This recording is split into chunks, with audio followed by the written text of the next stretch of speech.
anybody here? Is anyone here from the public who would like to speak? 5 minutes to speak.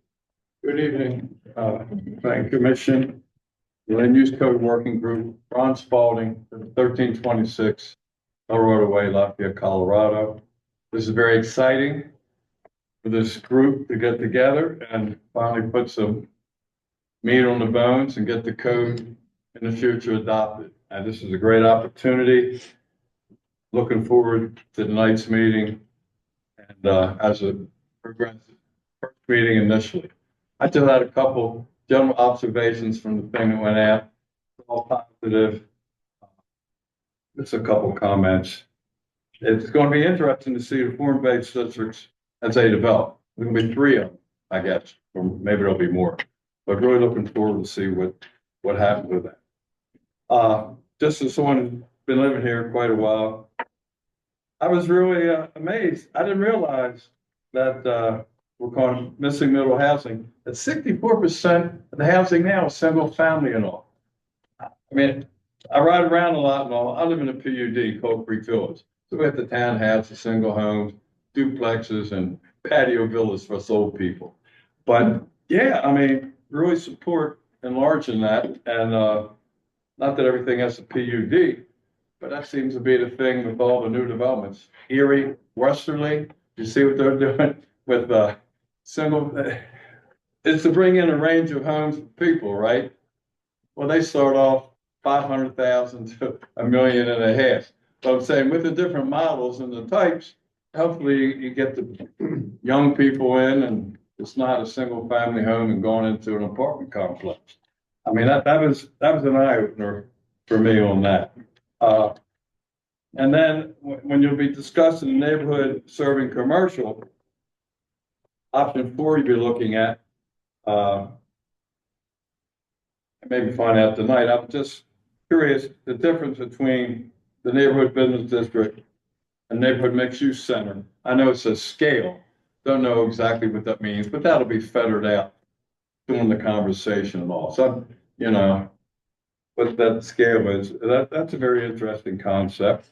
And lastly, because you got a lot of work to do, really nice seeing the new manufactured home community. We've been talking about that for years. City went in and helped out the mobile homes down here. We have quite a few and all over Boulder County. So that's really neat. So thank you for the time. Looking forward to the working group. And you got a heck of a group here too. Thank you. Thanks, Ron. All right, Planning Commission will meet with Land Use Code Working Group. Welcome everyone. I believe we have some new members of the working group. Would you like to do full introductions all around the table? I think it might be a good idea. Sounds great. All right, I'll go ahead and start. My name is Darcy Thomas. I am Planning Commission Chair currently, and I've been on Planning Commission for 8 years. Okay. Yeah, I'm excited about this work. And my name is Linda Ladwick, new member. Lived in Could you Lafayette. say your name again? Sorry. Linda Ladwick. I don't. Yeah, I've lived in Lafayette for 35 years. Raised a family. I'm an architectural designer and have done a lot of projects. Hi, I'm Bettina Hershey, member of the Planning Commission. I'm Seth White. I'm a member of the Historic Preservation Commission and I've been in Lafayette 19 years. My name's Jacob Mitchell, and I'm the current planning manager. Bill Paisley, planning manager. I'm Gabby Hartz. I'm one of the senior associates with Clarion Associates. Yeah, oh, no. I'm Eliza Blood. I'm also helping with the associate. Mark Ortiz, Planning Commission. My name is Lexi Wilk. I am a 1-year Lafayette resident and a licensed architect in the community, and I've been working in Boulder County and around the United States for about 6 years now. Zachary Mettler. I'm on the planning commission for 3 months now, and then coming up on 2 years living in town. So a planner over in Fort Close to 3 years. My name is Anne Marie Jensen. I am a retired lobbyist and an activist on behalf of affordable housing. And was on the livable Lafayette Task Force along with some other people as well as the Willoughby Corner Advisory Committee. Bob Megan. I'm representative of the Senior Advisory Board. Been on that board for 15 years. I've been in Lafayette resident for half my life, 42 years to be exact. And I'm very happy to be a member of this group. Mike Cooper with Boulder Creek Neighborhoods. We're the builder developer representative. We're based in Louisville, just right next door. A few projects here in Lafayette, pursuing time and getting built. I'm happy to be here. Bill Watson, I'm on the planning commission. Frank Phillips, Planning Commission. I'm Vicki Ewan, a Morgan Old Town, have been albeit for 18 years. Aaron Swift, I'm on the Open Space Advisory Committee. I have lived in Lafayette for 35 years and have been involved with open space for 30 years. Sally Wilson, Planning Commission. Now we will meet with the, we will hear from the Clarion Associates. We also have Elizabeth. Oh, yeah. You can come up here.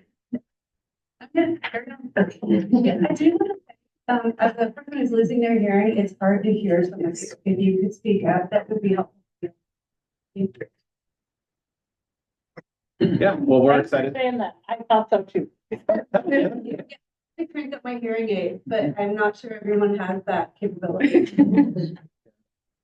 Well, we're excited today. So we have, I think, we're at kind of one of the milestones of the project of releasing a first kind of batch of code language. And so we sent it a week ago. And so we almost put it in bold letters of like, you're not expected to read everything in a week. And so we had, weeks, several weeks to a month to read it as staff, and it was still hard. So we're kind of acknowledging that it's a lot to get through. And so we're hoping to spend tonight, our team at Clarion can walk us through kind of the nuts and bolts of what's in the draft. We'll walk through the app that's located on just to make sure if anyone had any troubles logging in or making comments. And then we identified a few key issues in the memo. These are things that we've talked about in the past, but we wanted to kind of circle back around and talk about them again tonight. And ideally leaving a lot of room for folks to have your own questions, your own thoughts, and so on. The idea is that we would be reviewing this, and then in a couple of months, we'll have our next meeting. And that meeting could then circle back around to this draft and make sure that we're hearing everything correctly, make sure there's a path forward, identifying any friction points. And then at that time, we'll introduce the next batch of code. And then we'll kind of do it like that until we have a full code later this year. Ideally, we would like to start some community engagement late this month, early next month around specifically just key issues. So I don't think we want to hand the full code to the entire community and that's what do you think? So I think that's what we're trying to do through this process, and through that memo, we identified at least a few of them that might be of interest to folks in the community. Anything else? Get going. Okay, so I'm going to share my screen for folks on the call.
A little audio issue. Is that better, Adam? Cool. Thanks for pointing that out. Yeah, no, I cut off the audio. Sorry. Oh. You didn't miss anything. Some really funny jokes. Okay, so we can go. All right. Since we knew we had new members, we brought this back from our last meeting, which is just the working group roles and expectations. So first and foremost, what we need from you is your knowledge of Lafayette. So insight about any of the suggested regulations, how they work, how things look on the ground currently, really just being sort of our local experts. Helping us guide outreach. So when we do start bringing things to the public, we do like to get an idea of what you think you would like to hear more from the public. And then don't worry about drafting or editing the code unless you really want to, then you are free to do so. And then don't worry about voting on preferences. Our general project goals, which we will bring up every meeting just to keep us grounded. First and foremost, implementing the comprehensive plan, which is Legacy Lafayette. Making the land use code more user-friendly and easier to understand. And that's from all code users, from staff to frequent applicants to a resident opening it for the first time. Right-sizing the development review process, and in that creating more predictable development outcomes. Thank you. So this is our general project timeline, and there's a more specific one available on the project website as well, but just so you get a general sense of how we do this. So we started with a document review, sort of a project restart. And then we did a code assessment, and that is available on the project website if you are curious. The code assessment captures all of the sort of guiding tenets of where we're going and some basic ideas of what we want to try in the drafts. And then we draft the actual land use code in 3 what we call modules. And so we are in module 1, and that's districts and uses. And then following this will be the development standards. So that's things like parking, building design, so on and so forth. And then we finish with the administration and procedures. So how do certain things get reviewed? What is the process? Who makes the decision? And then finally, we put that all together into a consolidated draft. And that will go into final public review, which we have a good amount of time set aside for that. That way we can still kind of find any last issues that the community wants to talk about or that we need to work through. All right, I'll stop there really quick if anyone has any questions or comments. I have a question about the final public review. Have you figured out the formats or do you have standard processes you use? Is it going to be community meetings, written materials? What's the sort of that final 6 months you've reserved? What kind of things would you be doing? All of the above. We try and do as much. Well, and what's nice about we're going to be doing community engagement prior to then, and so we can hopefully figure out some things that work better than others. So if we know that bigger community meetings, kind of classic town hall style ones, or maybe it's getting into different neighborhood meetings, or setting up sort of one-on-one coffee talks, like we can figure that out. But we don't necessarily have like a one method that we use. And we also find that a lot of different members of the public receive information in different ways. So that's why we try and do it in lots of different ways. And will there be Spanish for some of that? Yeah, that's the goal. Yeah, and I just realized I can send our engagement plan to all the new members too. So it'll include the philosophy as well as the tactics and the different ways that we're thinking about. It's kind of a toolbox that we use. Okay, I appreciate it. All right. So moving into module 1. So based on the code assessment highlights that We want to build on the work that has already been done by the working group related to the zoning districts. We know that that has been kind of the majority of the conversations that have taken place in this group, and it's been really good work and really thoughtful work. So we carried that forward, and some general zoning concepts we want to reevaluate. The use of PUDs versus base zoning, thresholds for form-based standards, and those are still in development. There's a note in the draft, or at least in the intro to the draft, that we have kind of draft content in there, but you don't need to look at it yet unless you really want to. But because that is still in development, we'll be working with staff the next few weeks to get that finalized. And then also when we're making changes to zoning, we also want to make sure that we're not creating too many nonconformities through changes to things like dimensional standards. And then, of course, a big topic is expanding the range of residential housing options across the town. So the districts that you will see in the draft, again, are ultimately trying to implement Legacy Lafayette. And you don't need to see the exact details, but just know that in Legacy Lafayette, there is the future land use plan. And that's what we've used to try and figure out which districts will implement which future land use category. And so there is a table at the very beginning of the zoning districts chapter that shows which future land use category is implemented through each of the zoning districts. So really trying to make sure that there's a purpose and a plan for each of these districts.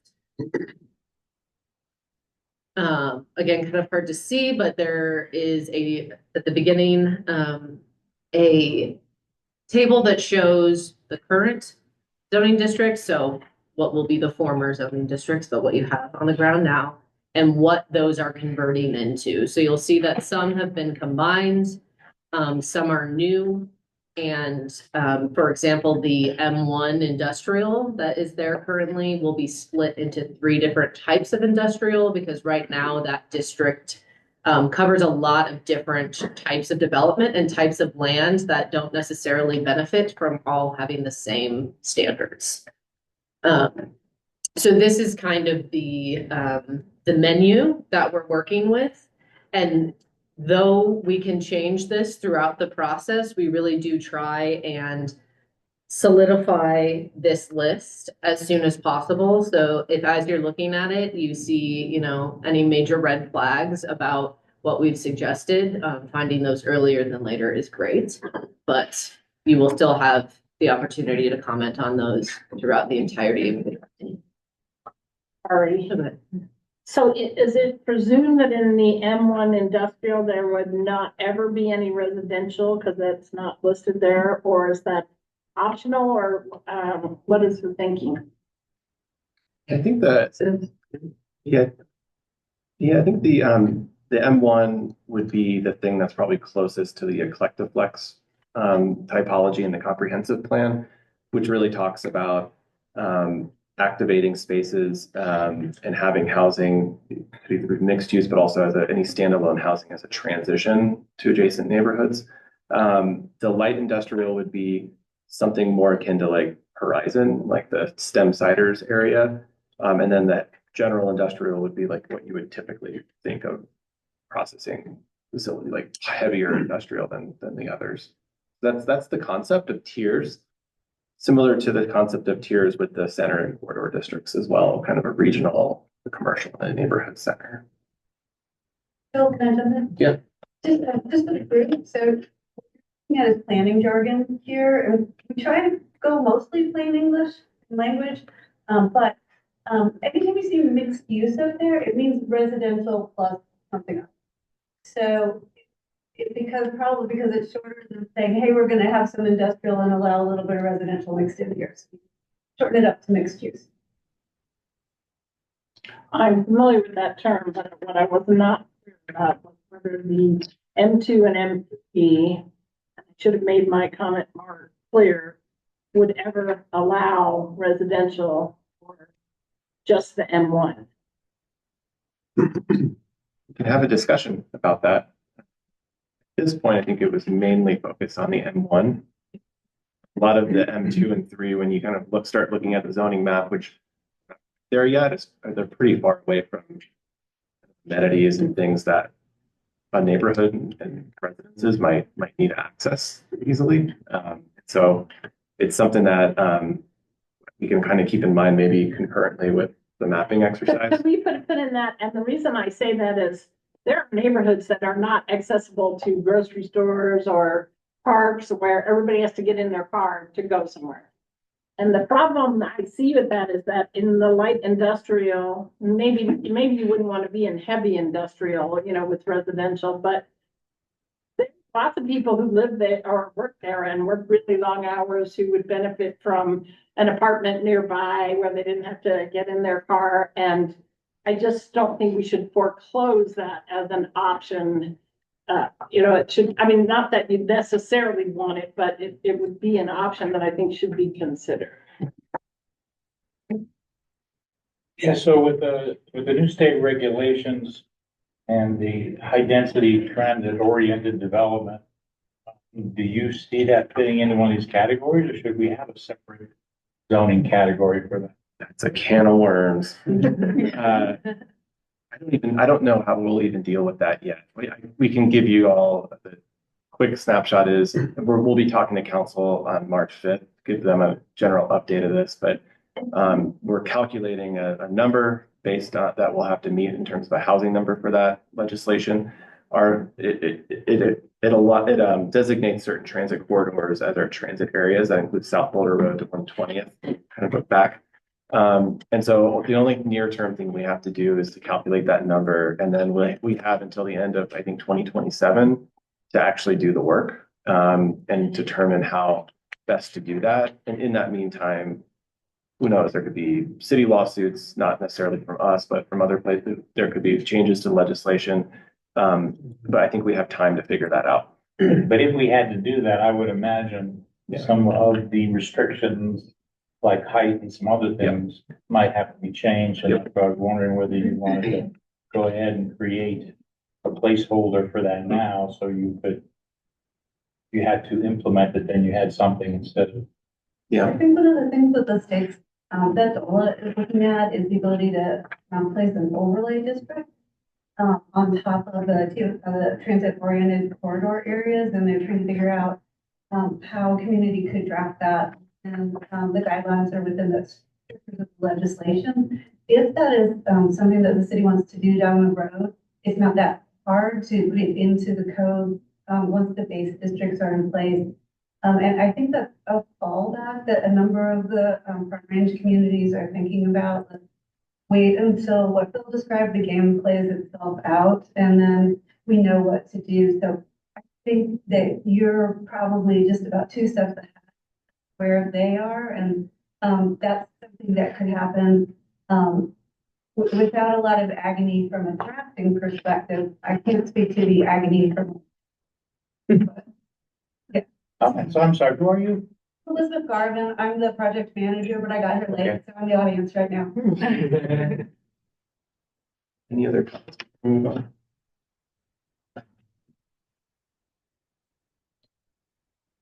All right, so within each of the zoning districts, there are the dimensional standards.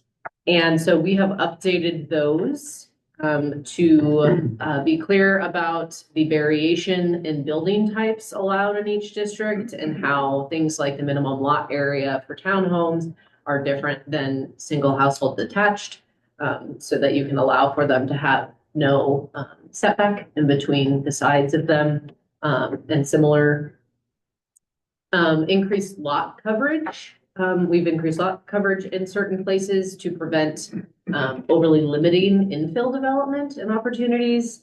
And then we've tried to simplify setbacks. There is a few districts right now that have varying setbacks based on the type of road that the development is being built adjacent to. So there'd be a much larger arterial versus collector versus local. And, you know, what we've seen is that doesn't function well in a lot of cases. It tends to, again, overly restrict some of the creativity or kind of the flexibility that you need for redevelopment and infill in particular. And each zoning district will follow the same page layout. There's a few that are built out with photos and the graphics. So there's a purpose statement with some representative photos. And then there's the dimensional standards graphic and summary tables. I will mention that right now, all of the dimensional standards live in that summary table that are at the beginning of each category of district. You will see that if you go into the individual page layout for each district, the individual tables will be empty. We do that because we want to wait until you've had a chance to sort of see it all together, and we've done some iterations of editing on it before we fill it all out. That way we don't make it hard for ourselves drafting along the way. Is there vertical standards? But yes. So minimum lot area, principal and accessory setbacks, lot coverage, and building height for both principal and accessory structures. A few other things to note. There are new permitted setback encroachments and exceptions to height limitations. These allow for certain smaller structures to encroach into setbacks, and also things like mechanical equipment or elevator overruns, that sort of thing, allowing for some height limitations. That way, nobody has to request a variance for small, minor, just regular development things. And then we've expanded the ability to use setback and lot width averaging, again, as a way to try and add some flexibility for infill development. So the graphic here shows if you have a lot in between two existing structures, instead of meeting the minimum, which might be greater than shown, you can average out the two next to you. That way, it's not overly limiting the vacant lot or the redevelopment. And we allow this to an extent right now in the Old Town area. And this is also, things like this will probably be helpful if we're moving away from plan unit developments and there's different kind of setbacks, different areas that were approved and built to. So when those properties are redeveloped or there's infill, it'll help a little bit with that. Does that include flexibility for when you say flexibility, is that like a 3+2 type of side setback where you can have a total of 5 and you can split it on either side, or is this more of a set side setback? This one is related specifically actually to front setbacks and or street side setbacks. But we don't right now have the sort of interior side one you're talking about. I think that would be a good add because adds flexibility and Okay. Could you give a definition from a planning profession, what the purpose of setbacks is, just so I make sure I am on the same page with understanding this? I think I have a sense, but I'd love to hear what function it serves and why they're important. You want to take a step? Sure. Fundamentally, they're affecting where the building can go on the lot and sort of how much building can fill a lot. I get that, but why? What do they, why do they, what are you trying to accomplish with that? part of it is building codes. If you have to change the way your structure is built if it's too close to the adjacent property. And so if you can't, the setbacks allow for that space in between the buildings. I mean, it's without getting too far, because it's part of it. But I'm still not getting at the purpose they serve. It might be that depending on where the district is, so from downtown, for instance, the setback allows you to create, or sort of when you're walking, there's sort of a consistent. I can't hear you very well. I'm sorry, I can't hear you. Can you speak a little louder? I'm saying that if you were to look at it, depending on which district the setback is being asked to be provided. For instance, in Old Town, the setback is there so that you get a consistent street experience as you're going through, particularly in the front side. Whereas, let's say if you were in a different zoned area, that setback is a little more flexible to allow for other sorts of things to happen as you're experiencing the street. So it really is an opportunity to be creative about how you provide the space for that lot. And some setbacks are deeper because historically that's how they've been set to allow for porches to happen, for different kinds of interaction, and to create a uniform street experience for people who walk down. That's just one So area. it's aesthetics, really. Not so much, but it's an idea of like keeping the flavor of a neighborhood. Say like, we are in Old Town, or we are not in Old Town.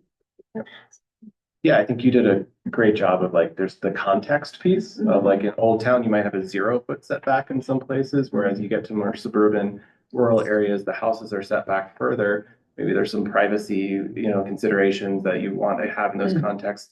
So amazing, like, yeah, front setback. On the side setback, there's probably also a bit of not only building code, but also just like light and air between buildings, things like that. And so it's a debated topic. I think reasonable minds could disagree about if it should be 5 feet or 3 feet, but There's also a form sometimes in the suburban context that kind of forces that setback. Like for instance, if your garage is like way up front, you're gonna need some space to be able to drive into it, right? So if it was like right at the street, it would be just difficult. So the form sometimes also drives that. If we were to allow the flexibility for things like the side setbacks also, is there still a minimum for like utility easements we have to keep in mind? Okay. There'll be a lot of internal discussions around utility easements, even when you think about alley widths and things like that. There's separation and other requirements that we'll have to debate or talk through with our public works. I have a question. All right. So there's a lot of new stuff that in the slides that we haven't really been exposed to before or haven't come up before. Like for example, a PUD district. Maybe we can come back to that. Also, the Old Town Mixed Use District. These seem like pretty important districts that are brand new and haven't been discussed before. But since we're on this slide, so what this says here is that if you have a setback, so you have neighborhood X with setback Y, or zone X with setback Y, if you want to build next to a non-conforming lot, you can also non-conform, right? Do we really need that? And also, I presume, I was wondering if you could talk a little bit more about the height exceptions. Again, like if you have a height restriction and, under what circumstances can you not conform? Otherwise, what's the point of having I just feel like when you build in built-in allowances to not conform, there's got to be a really good reason.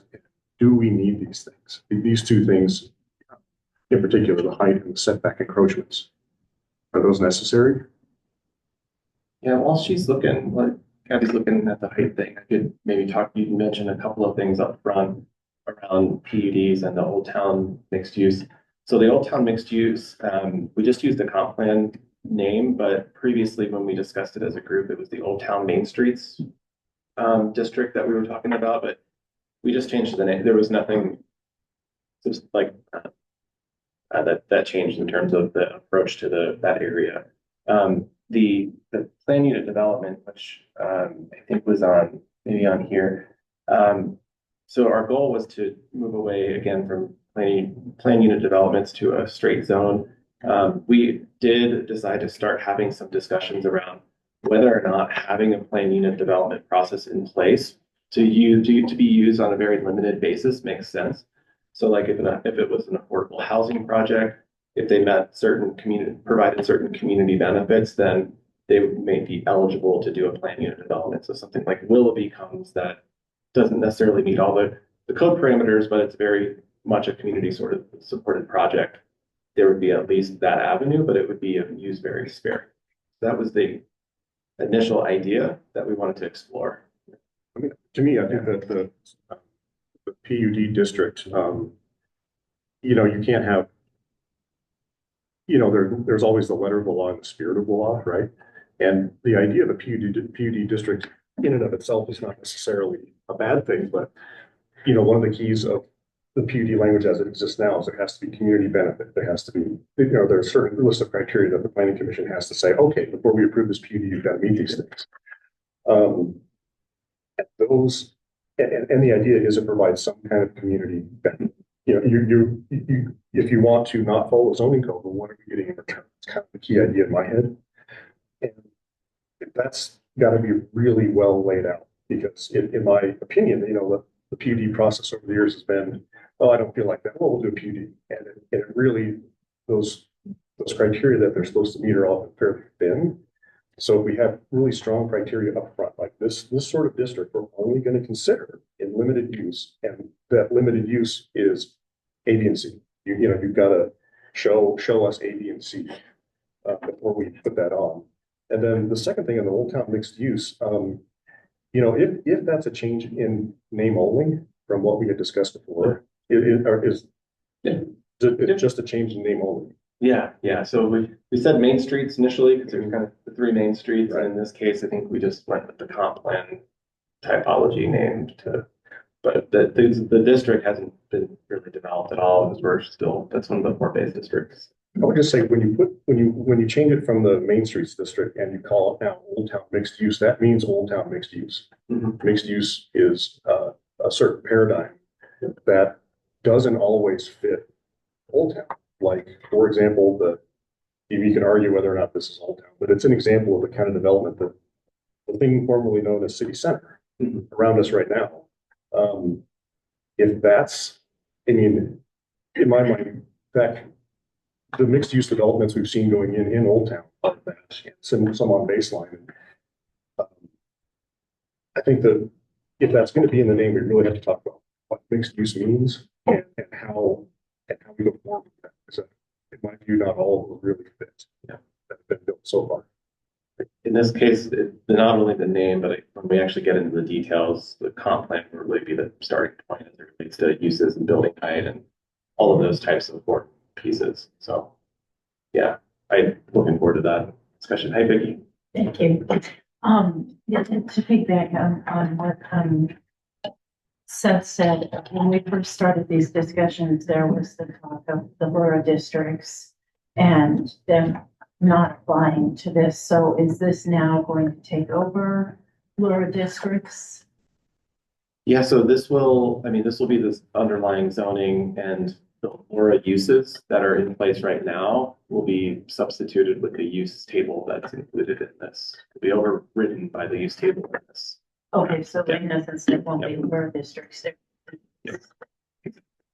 So in actually, with Bridget here at the city, we actually went through all of those uses with the LoRa table and tried to make that initial use table here. To try to be consistent, not only with that, but with the upcoming DDA thoughts too. You guys had mentioned earlier for the front setback, you know, building A, building C, and building B, and it has to be the average, or it can just be anywhere between those two? It doesn't have to be the average, or is it just that? It's the average. Okay, so it couldn't be like a building, the first building setback is 10 feet, the third building setback is 30 feet. It has to be 20, it couldn't be 15. It resets them. Okay, gotcha. Yeah. Yeah, it can be in that range. It's just whatever's closest. Closer to 20 feet. Okay, So. cool. Thank you. It can't be any closer than the baseline standard. Yeah, if you're looking at this change in the law, right, is 20 feet that it's going to be reset in the middle. That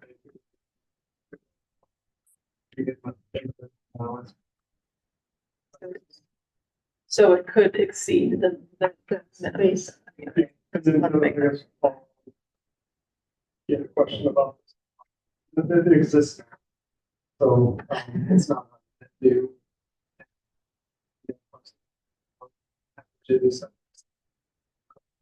Code in the.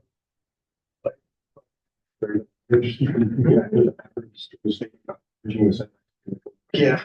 You don't have to PUD for it. Right.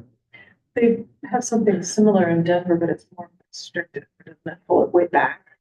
If the neighbor is, I haven't done enough work there, but it's like that.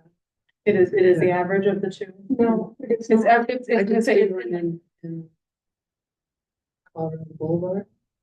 Okay, well, normally you City take of the one that's the most. yeah, and it's the No, whole they- block. they're right wherever going between the two. It depends on It depends on where when, it which is. neighbor you got. Like, yeah, I do have a question about this, like, from a philosophical perspective, you could use redevelopment as a chance to get the neighborhood how you want it to be in the future, which means you shouldn't do this, right? Because, or you could say, we're trying to make the neighborhood look consistent now and create more flexibility. What's the philosophy that the city wants to go forward? Well, if you do the most restrictive, you're constraining that next person who wants to build. Yeah. But then you have, so ostensibly you would create more of a consistency. Because you wouldn't be, If you did the most constrictive, I think you'd be saying, we know what we want this to look like in the future. We don't want to let people, we want to get there as fast as we can. So next time somebody shows up, we're going to tell them they have to do what we want it to look like in the future. But that might mean in the interim, looks a little weird. That setback might be, say, much bigger than the ones next to it in that case. But I'm just curious about how the city likes to think about that. Are we trying to design something that's going to get us the desired endpoint in a period of time, or more trying to make it a nice smooth? With this, like so far, we've been really just because this focuses on existing neighborhoods, really, and so I don't think we're really looking to like shake the boat, rock the boat, too much in the existing neighborhoods. Outside of the things that are addressed in the comp plan around like the missing middle housing and things like that. And so I think one of the primary reasons for doing this was that we do have varying setbacks that have happened through PUDs, and that just to provide that extra flexibility so that we're not unintentionally creating kind of problems for specific property owners that were approved for something and now the law doesn't really work out as it should. because that is what you run into when it is the most restrictive. You think, oh, I've got this big, beautiful lot. Right. Oh, wait, I can only build back 40% of it or something. It's not, it doesn't make a lot of sense for the other goals that we're trying to get to in the But it sounds like there's maybe some still time, maybe y'all should, when you kind of reading through this, think about it a little bit more, and we can peg this as a discussion point at our next meeting to come back with some more analysis or something for you. I think just given there's already been comments added, I think just as a reminder that we can get on here at any time and you can make comments and you can absorb more of this. Just like you said, some people will interact with this data in a different way. So getting on here and looking at it and getting an understanding and asking questions of staff. Yeah, we're also available for emails, phone calls, and meetings, coffee in between. Somebody has a PUD now. They want to knock down the house and build something new. Do they have the choice of going by the PUD or whatever the underlying zoning district is, or would they have to get the PUD revoked? I guess it would be whatever's most restrictive, probably, right? Usually PUDs would be less restrictive, so it allowed for a shallower setback or something, and they would just build towards that. With the new code, if the PUD was replaced by a straight zone, then there would be that, whatever that new setback is, unless there was some averaging that could happen. So the PUD would go for that one, we're gone. If the attorneys agree with that approach. Yeah. And everyone around this table and the community, yeah. So, yeah, but it's definitely a goal of the project is to explore that. If a developer has a design that the setback just doesn't work for and there's a good reason for it, do they just take that to council and ask for a variance? Or is there ever a variance, or is it a firm rule? They're pretty rare, I believe, variances, and it's typically if there's some kind of unique circumstance on the property that's prohibiting them from doing that. Weird lot, river running through it. Yeah. Is there a variance language that like it can't just be self-induced? That it has to be because of the uniqueness? Yeah. Yep. I guess one time I thought this, the idea of having this middle, like, so this all applies to building in between two existing buildings, right? This is not, if you're gonna scrape a whole block and build it all new, you've got to have X setback. Right? What's the goal here? Like having the goal, to me, using the average, which I didn't realize is in parts of our code now, but since we're talking about revising the code, what is the point of having that? It's, to me, it's so that all three of the houses are in a line. Well, okay, is that a higher goal than having a setback that's more consistent and predictable for everybody that fits the neighborhood? And that would be, sorry, you've got this lot, this is a setback, and if you have some extraordinary circumstances, sure, you can, like he said, that's not your fault or whatever, then you can talk, but, I don't see the benefit of, having this in the code to just let the houses be in line. That's what it is. In my mind, this kind of strikes the middle ground of getting the homes kind of to the setback you want while still maintaining the character of the street and the presence. And that. But it kind of tries to balance that a lot. But the character of the street is we have these setbacks for different neighborhoods with character in mind. So why not stick with that setback? This is actually. Well, these cases that are usually old homes that were built prior to zoning, and so they're in different places, and we artificially apply the setback to them after they were built, so you have some that meet it and some that don't. And this is kind of allows. Yeah, that middle. and I get it. I'll leave it at this. Like, what is our goal? To have consistency and predictability and a setback that was meant for an area, or to have homes in the line. But I think one of the other goals is to allow that flexibility on the lot so that people can make different choices and get the highest and best design. And what that means, more density, or what that means, so that they don't have to, if you push it back too far, then you're just, covering the entire lot and covering the entire back of the lot. You get that, you just push all the density to the back. But I get your point. Like, what is the goal of this? I don't know if this is the hill I would die on. But it's just. I'll tell you, it's very rarely used. I've used it once in my entire career, and I've had it every municipality I've worked I can in. see it being used in Old Town more than just because, we've got some houses that street. And this isn't taking into account like what the future fence is, landscaping, like what that true buffer character is going to be besides just the home on the lot. For the PUD, are more of our residential PUDs, hey, this neighborhood's PUD with these 3 residential zones, or is it here's the PUD and we just made the table of setbacks and standards, or is it kind of both that we see in town right now? It's a little bit of everything. There's a base zoning and then there's the PUD, and sometimes it doesn't modify a standard, and sometimes it does, and sometimes it's in a table, and sometimes it's a bullet. Sometimes it's legible, sometimes it's not. So we're gonna have situations where we have PUDs that are like stuck in time, and then with their tables and their bullet points and somebody added before it was recorded.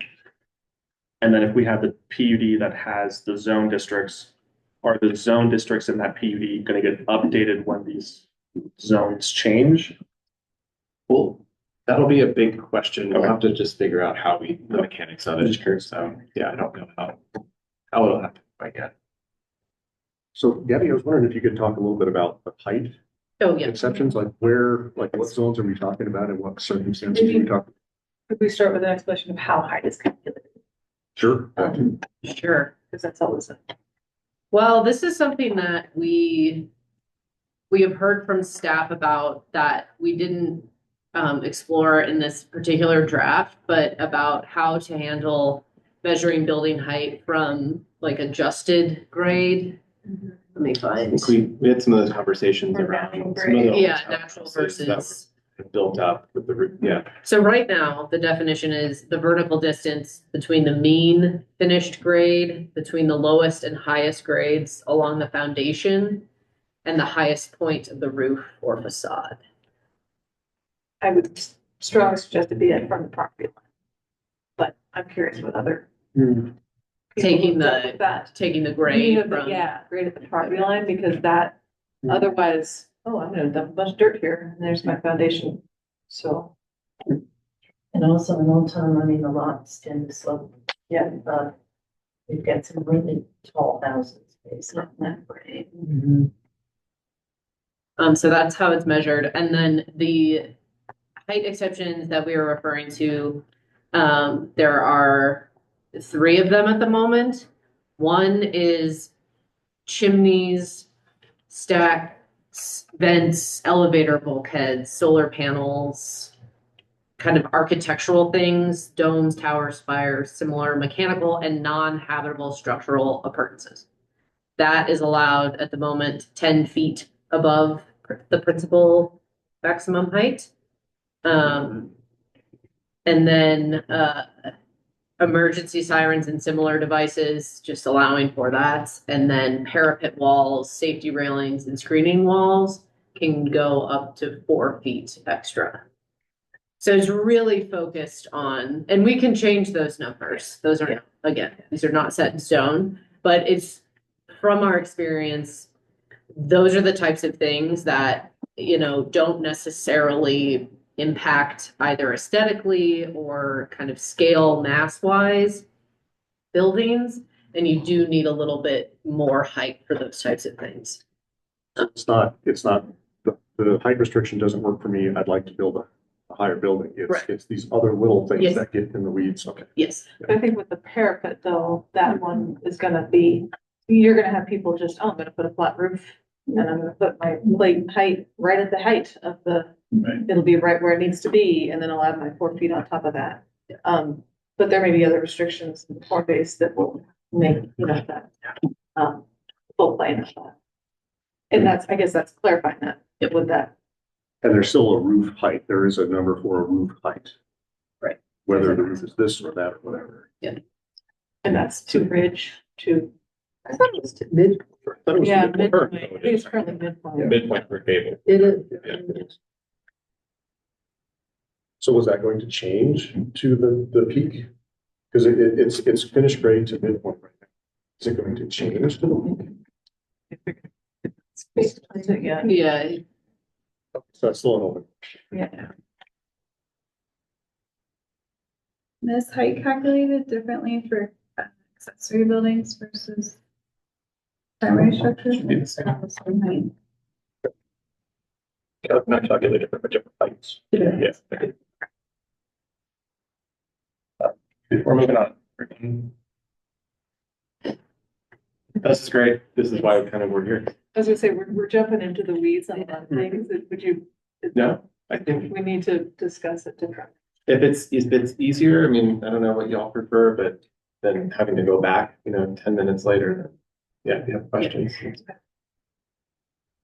So the second portion of the draft is use regulations, which goes with the new zoning districts.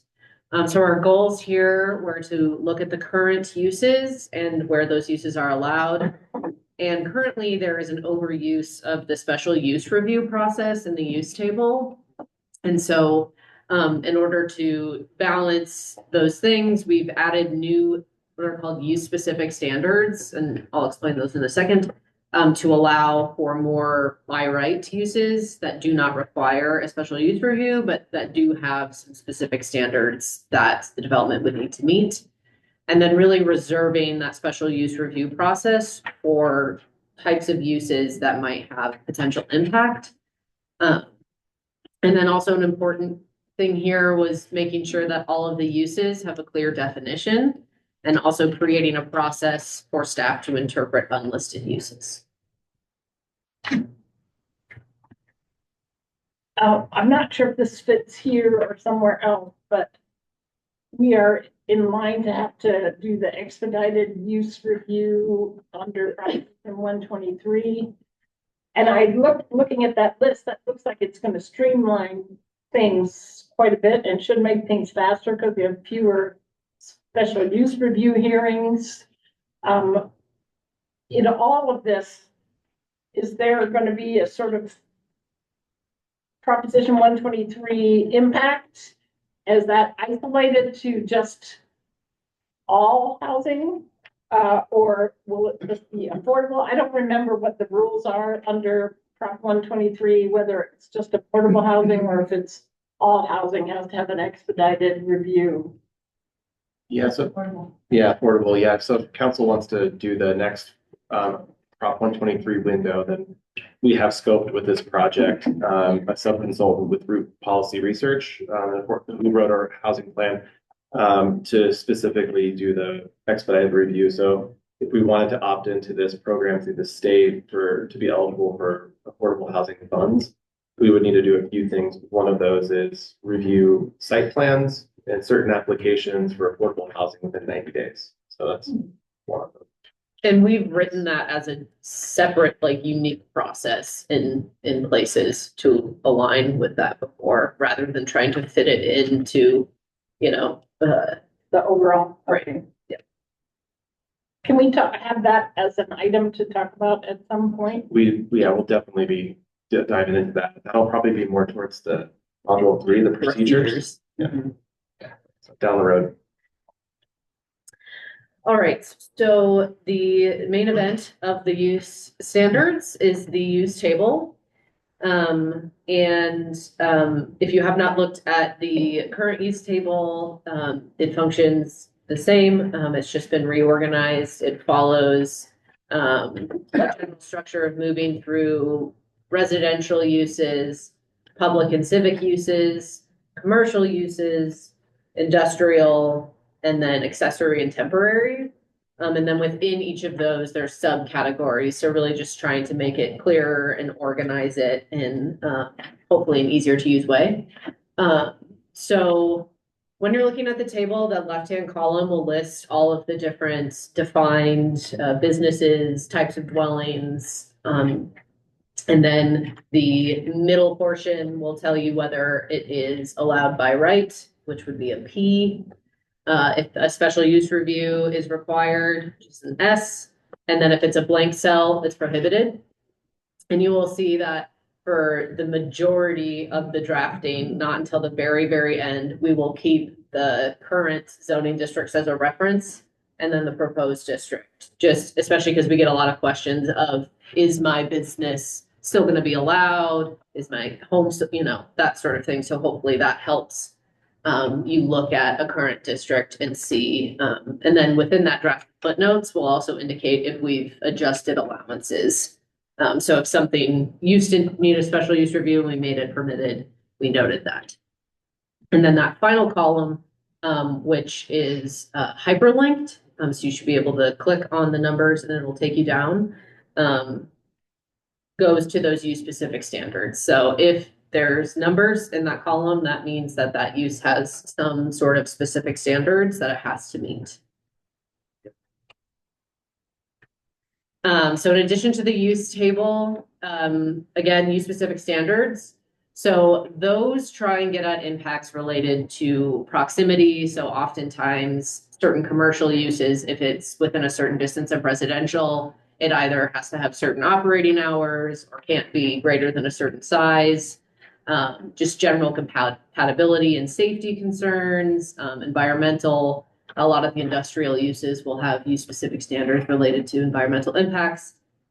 And then social characteristics, again, like operation, like hours of operation or general size limitations. And then again, every use has a separate definition in the definition of the article. And then just some highlights here before we get into questions. So this is a non-exhaustive list of new use types that we've added and defined. So courtyard dwellings. So that's where there are multiple, usually smaller detached dwellings around a courtyard. Live-work dwellings. So the types of structures where there's, a storefront on the bottom and then the resident lives above. So we get the question a lot of how is this different from like a home occupation, and live work dwellings are really meant to capture more intensive work components where, it's a store or it's a shop or it's and it's typically built in a way that has a commercial space and then a residential space versus a home occupation is something occurring within a fully residential structure. Other things, urban agriculture, food truck courts. So if anyone's ever been to, what's the name of the place in Boulder? Rayback. Rayback Collective, something like that. Neighborhood cafe and neighborhood retail sales, which are on our list to talk about as key issues. Artisan industrial, so lots of new types of kind of smaller, less impactful workshop type uses, EV charging stations, farm stands, and solar panels.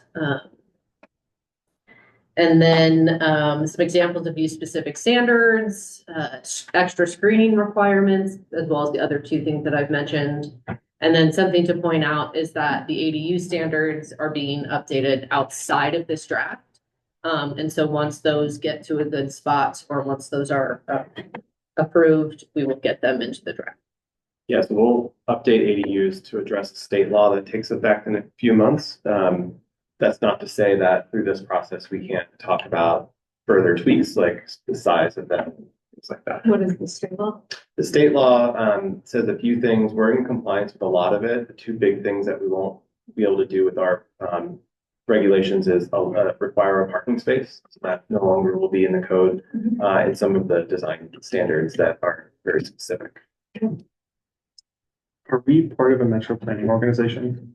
So that's also that House bill where it's going to be ADUs are going to be by right in every residential. Yeah, anywhere we allow any area that we allow a single family detached home, by that law we'll have to allow ADU. We already mostly do that. Yeah. So we'll tweak it. Yeah. So related to ADUs and that law, I in the little bit of time I had with the materials, it seemed like there were some places where duplexes would not be allowed. And essentially a duplex is kind of like an ADU, it's just, a house and then another house. And it didn't seem to me if we're gonna allow ADUs everywhere, why would we not allow, so let's say I have a big house and I want to convert it to a duplex. Is that kind of the same? I mean, it's almost the same thing, it seems to me, and I wondered if we talked about. There's some design differences with like property lines, utility connections, size limitations that I think does set the ADU apart. Typically, it's also not separated. But you could have an ownership. ADU in your basement, Yep. and that's essentially kind of like a duplex, right? Yeah, right now the size is pretty small, so it'll, depending on how big the house is, it could feel like one, maybe, yeah. ADU tends to be a secondary to the main. Yeah. Whereas the duplex, you think of it, it's more equal. I think it's all that in the middle, but certainly there could be a case where I've got an upper level, lower level, and it's two. Right, and if our goal is to enhance more missing middle housing and things that are more affordable, it seems to me ADUs and duplexes are very similar. I mean, there could be some differences, but if we're gonna allow ADUs everywhere, it seems to me, I mean, triplexes gets different because then that's three. But if we're just talking about somebody splitting their house and creating two residences, I think it fits with our other goal of adding more missing middle housing. And I'm not sure we should prohibit it.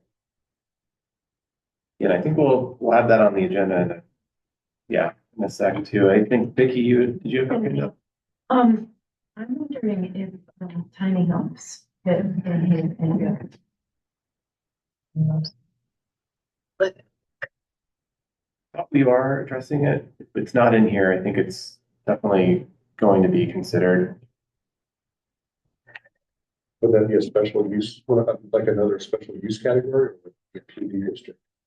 I think in the comp plan, it talked a little bit about like additional housing opportunities, especially in the Home community district. But we can. The other question I had was the single stair, buildings, single access, and I'm curious, I know that's a little bit further down the road than some of the other things, but maybe not, given that there's already some legislation moving through the state about that.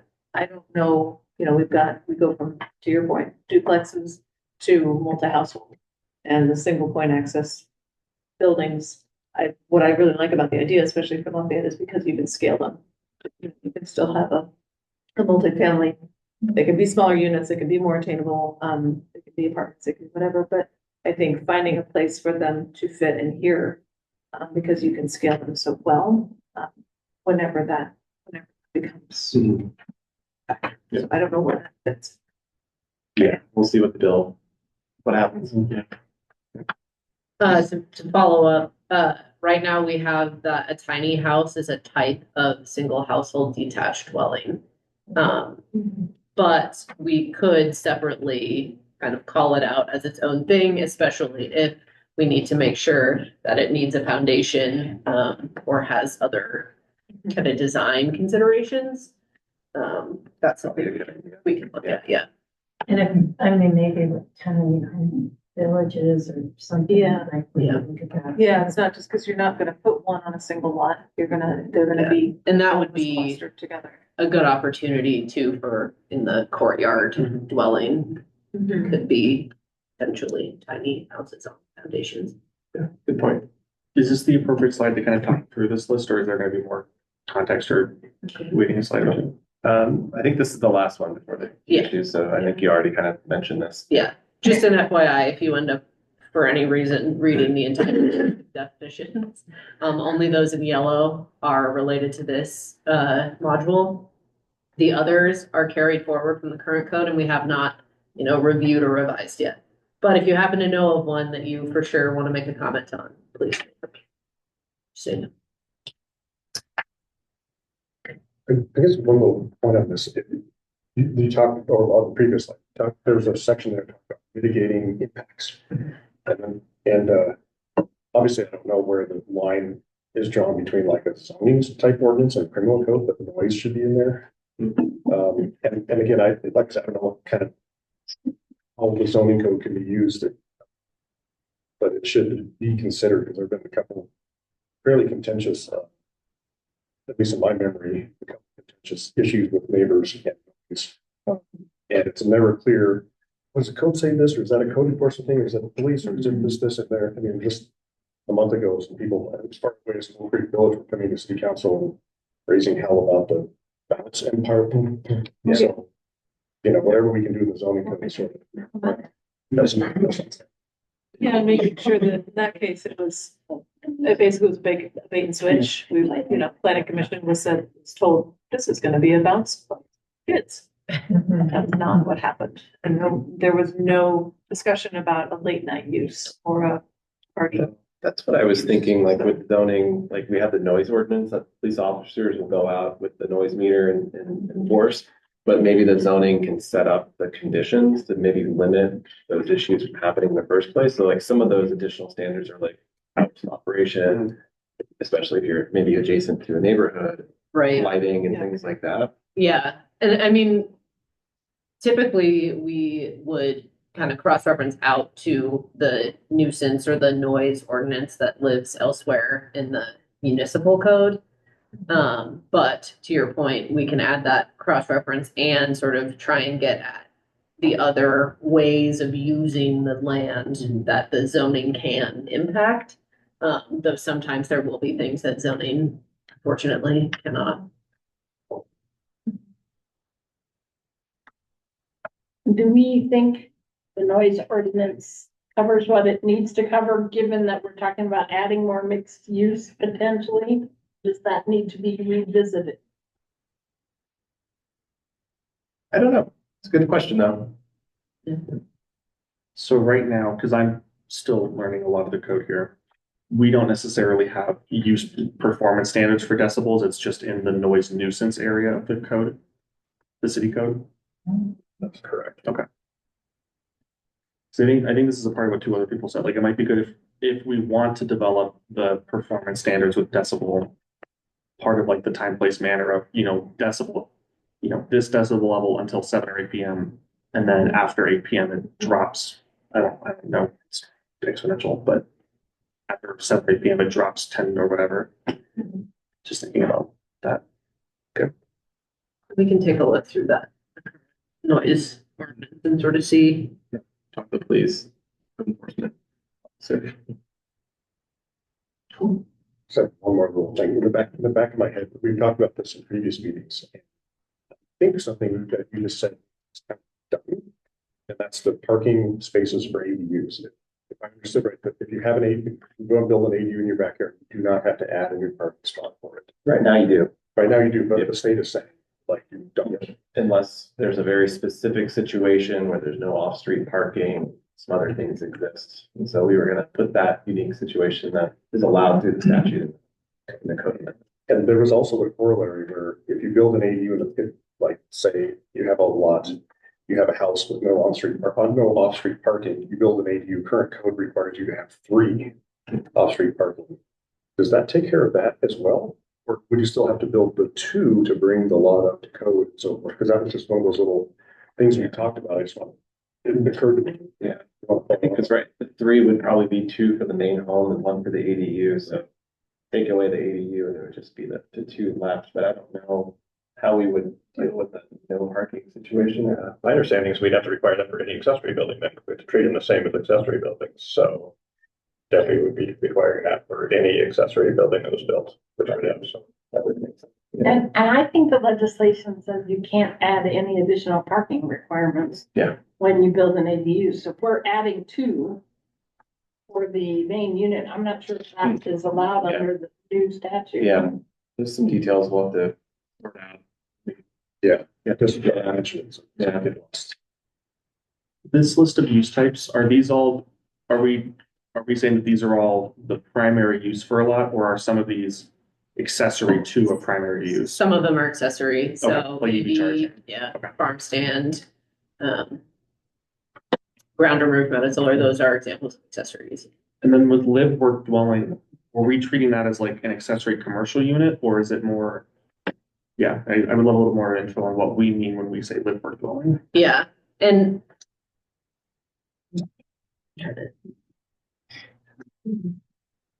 the way it's defined is a dwelling unit containing an integrated living and working space in different areas of the unit, and in which the dwelling areas are located above or behind the working space in order to allow the ground floor working space at the front of the building to serve patrons or customers. Yeah. And I think, I've talked about this before at previous meetings. I think allowing for more of that in some of these other residential zones, I just think is gonna be important, to have a corner store and to have your apartment above it. Basic historic, use in a neighborhood. And so does that happen in, does that happen in Quail Creek Village? Maybe not, but should it happen in Old Town or some of these, that just makes sense to me. So I think looking at exactly where those are allowed, on a corner, because So we've talked a bit, you want to do this one? Yeah, we've had some initial discussions, some of the comprehensive plan goals around introducing some attached housing types in our existing neighborhoods. And so our previous discussion was at a pretty high level, and it was, how do we translate that, which talks about allowing soft density duplex, triplexes, and such on corner lots and along collector streets in our existing neighborhood. So that's the policy, and now we're to the implementation of what would that look like from an implementation standpoint. So the way it's situated now in the draft code, you'll remember that the neighborhood 2 zone, which we'll kind of go back to, it includes, the neighborhood 2 zone condenses both the R1 medium density, which is the largest residential zone we have, and then the R2 single 2-family district. So it condenses both of those. In that R2, there's really a mixture of smaller single family detached homes and duplexes. And so it's going to be a pretty unique zone. And so the initial thought is that in that district, you would be able to build a duplex, triplex, or fourplex if it was on a corner lot along a collector street, or it was already there when we adopted this code. So they have one, then they can build another one. That was the idea. The third piece is because we had combined those two districts, the single family and duplex zone. And that's the only times you would be able to do that? Right now, yep, that's what, yeah. So one of the things I see is people in our community are aging and they are house poor. They have a house worth a lot of money that they don't really want to sell. Maybe it's even, on one level and they don't need to sell, but their taxes are going up and they're house poor. And to be able to allow them to turn that home into a duplex so they can get the revenue from the rent, so they can stay in their home, would be a key thing to be able to do. Now, there may need to be adequate review to make sure it stays with neighborhood character and the things that keep that neighborhood the way the neighbors moved into it. But I don't think we should foreclose that option for people. And we're going to see more and more of that as people retire in our community and can't afford the house prices. And that's where splitting into it and creating that ADU is still a possibility, but if at some point, if there's a maximum square footage to the ADU where it's no longer allowed, then it's purpose. I don't know what that maximum is right now, when you're discussing ADU size. 750. It is 750. Yeah, that's what it is. In other communities along those lines, but in keeping with what you're thinking about is allowing the single family unit to be split into top bottom duplex and from that duplex. But putting limitation on the amount of square footage you can add in doing that split. And Gabby's looking at me, that may be in there already, and I forgot. I just looked at. Sorry. But that conversation has come up in other communities that are in our, same situation, housing price wise. We recommended changes like that for Bozeman not too long ago. They even wanted to allow height extensions to go to duplex because we tried that because their housing prices are. It's something the group can talk about to see if there'd be fit for it in some areas. Here's a question. What neighborhood in Lafayette currently do you see that happening? Where could even work? Map. I don't see Indian Peaks turning their houses into I don't duplexes. either. I one never know.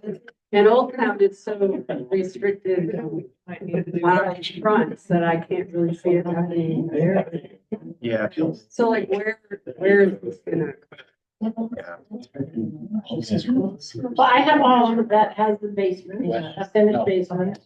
And it's got currently 2 bedrooms and a bath and a storage area, but has an outside entrance. And I could easily make that a separate apartment, close off that, upstairs, the way to the upstairs. And I'm not thinking of doing that, but it is an example. And I think I live in Cross Ridge is the name of the subdivision, just north of Atlas Valley near the YMCA. And I would think almost all the homes in that neighborhood could do that kind of thing if they wanted to. Yeah, so what this is showing is the 2 zone districts that would comprise right now the neighborhood 2 zone, and just zoomed in a little bit because there are areas that would be that mobile home community zone that we don't need to pay attention to for this conversation. And then this red line being the collector streets that run through areas, like Indian Peaks. And then so when you kind of zoom into these areas, what you'll see is, from the policy perspective, it says corner lots, which are shown in pink, and then the collector streets, which are shown in the green. And so it does, I think, when you start looking at the implications of the policy, you'll see that quite a few in some areas of the homes do front a collector street, right? And so I think the flagging this will be probably it's something that a lot of community members will be interested in knowing about, and that's why we want to flag it. Bill, using Indian Peaks as an example, does the code supersede the HOA?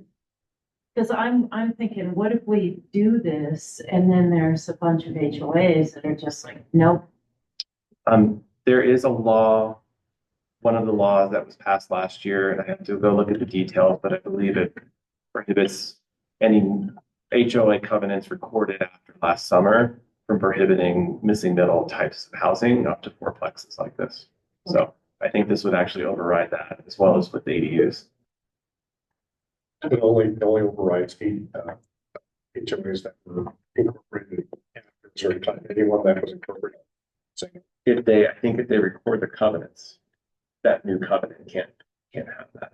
So if they never update the covenant, I guess it'd be. So there's a grandfather. So you said fourplexes. So in the packet, there's there's idea 1, idea 2, and idea 3. And idea 3 is the one about the rapid transit thing. So we're talking about that right now. Idea 2, and we talked about this before, and it was allowing duplexes on corner lots. And idea 1 was allowing duplexes / triplexes on corner lots and collectors. Yep. So that's a big step up in the density from idea 2. Plexes fit in there. I think we kind of threw that out there for your discussion, right? I think when we looked at the comp plan, it was duplexes, townhomes, and similar. And so I think when you looked at the scale of the missing middle housing that you could anticipate maybe in some of these areas, given the lot sizes and the surrounding size of the homes, that was kind of just the starting point. Okay. I think so. A lot of these things that are out there we're putting out there for, especially when we highlight it like this, for your feedback and whether or not it's acceptable. Would 2 duplexes on a lot be a fourplex, or when you say fourplex, would it be 4 units, or would it be We were anticipating a 4 building. units in one structure, whether that's townhomes or one structure. Do you want to talk to them about it? I guess I got 2 questions. I don't remember talking about fourplexes. And so that I think that's something new, and someone can correct me if I'm wrong. Another thing is, and I'm not being snarky here. It said the land use code working group recommended focusing on idea number 1, which is duplexes and triplexes, and collectors and corners. Did we recommend that?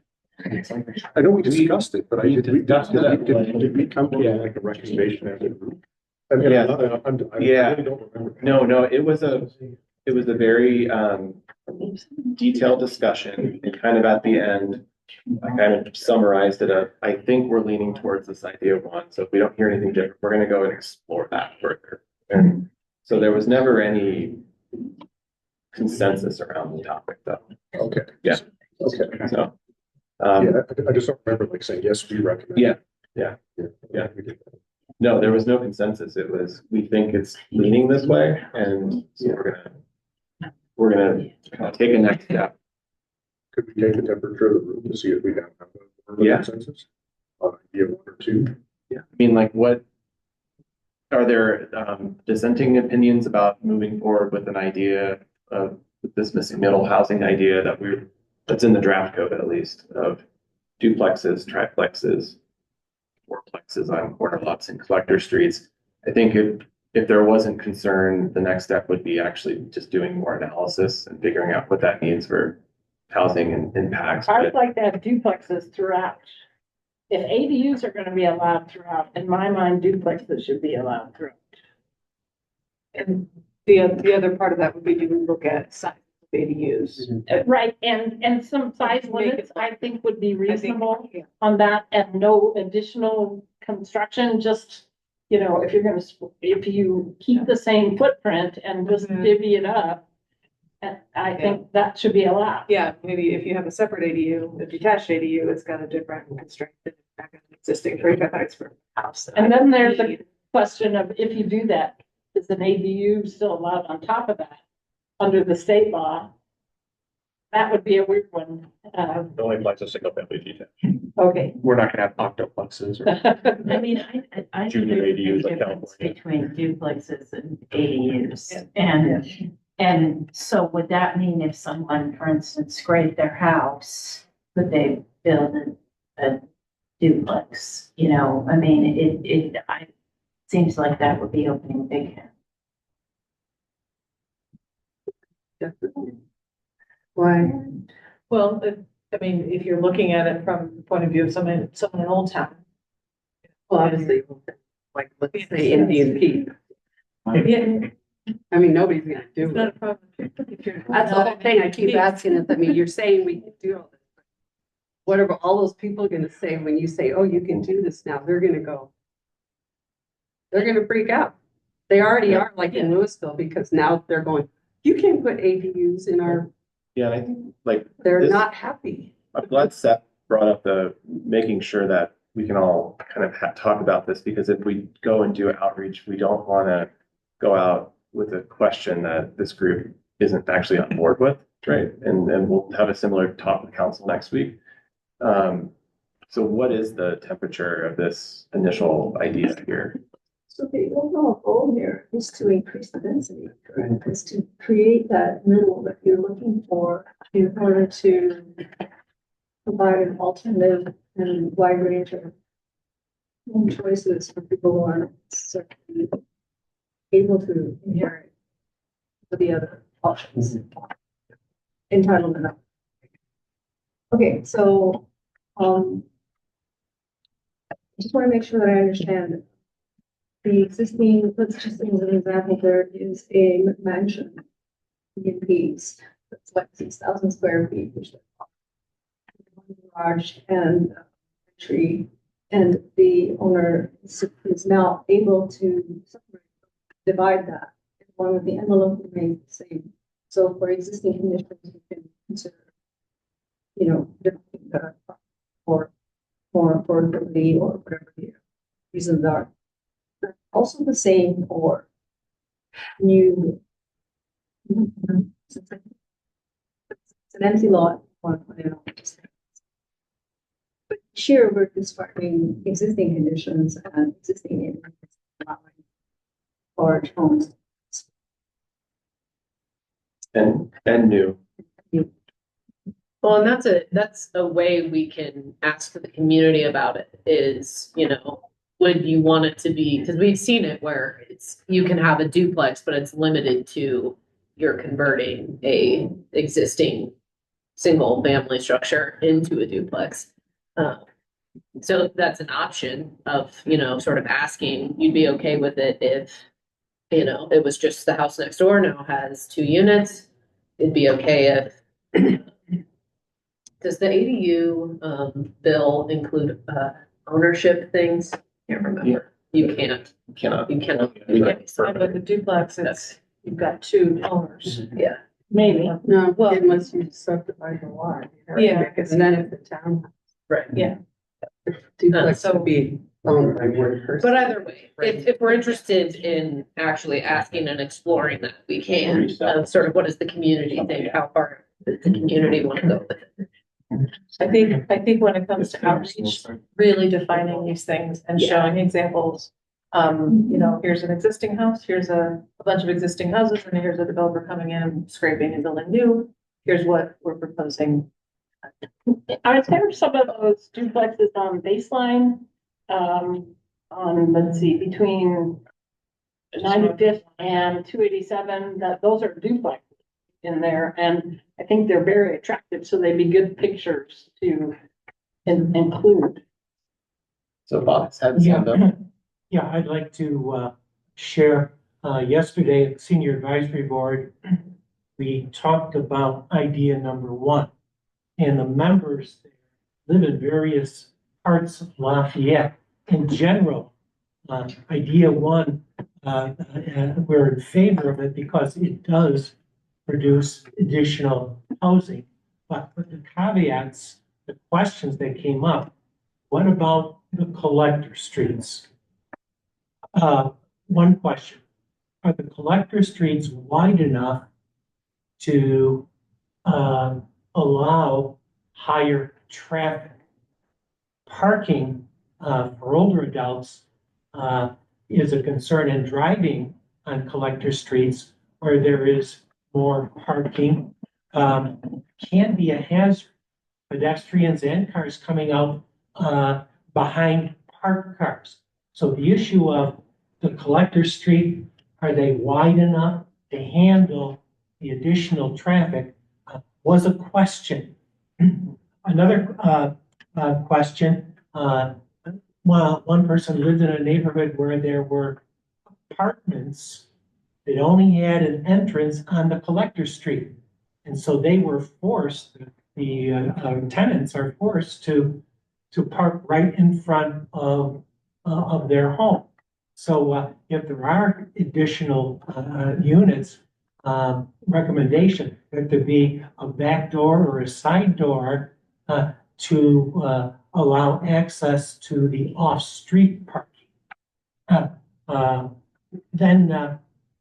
So the adequate parking on collector streets is an issue. Can it be solved? Do you just disallow on-street parking and require off-street parking is a question. We were just brainstorming.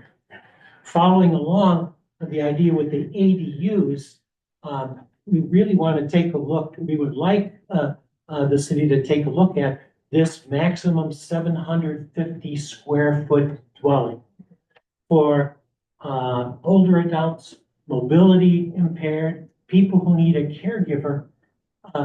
750 is it's worse than a tiny home in people's opinions. 900 to 1,000 square feet would be a more reasonable maximum for an ADU. And then the question came up, if duplexes and triplexes and ADUs were to be allowed, would the ground floor levels be, at least the ground floor, at least be ADA accessible? Following our visibility ordinance here in Lafayette, there needs to be, for an ADA unit, 0-step entryway, and at least facilities on the ground level for a handicapped person. And then the last point that was brought up, on these collector streets, would there be transit opportunities? Again, thinking, hey, they're going to shed their car and they're going to be living here. They need to be close to transportation. I live in Old Town, I guess on the western edge, and I see a collector street. West Spalding is a good example. It has several feeders, and all along there are good sized lots, especially at the vacated property. There's 3 or 4 vacated streets where it could easily accommodate additional improvement. So what could we consider and kind of dovetail with RTD transit opportunities on a regular basis? I know we have Ride Free Lafayette, and that's what we use in our neighborhood, but adding additional families there, with the cars that are parked on the collector street right now, there has to be some provision for this. These were the comments that members of the senior advisory board came up with. Think of the older adults who will be living in these units.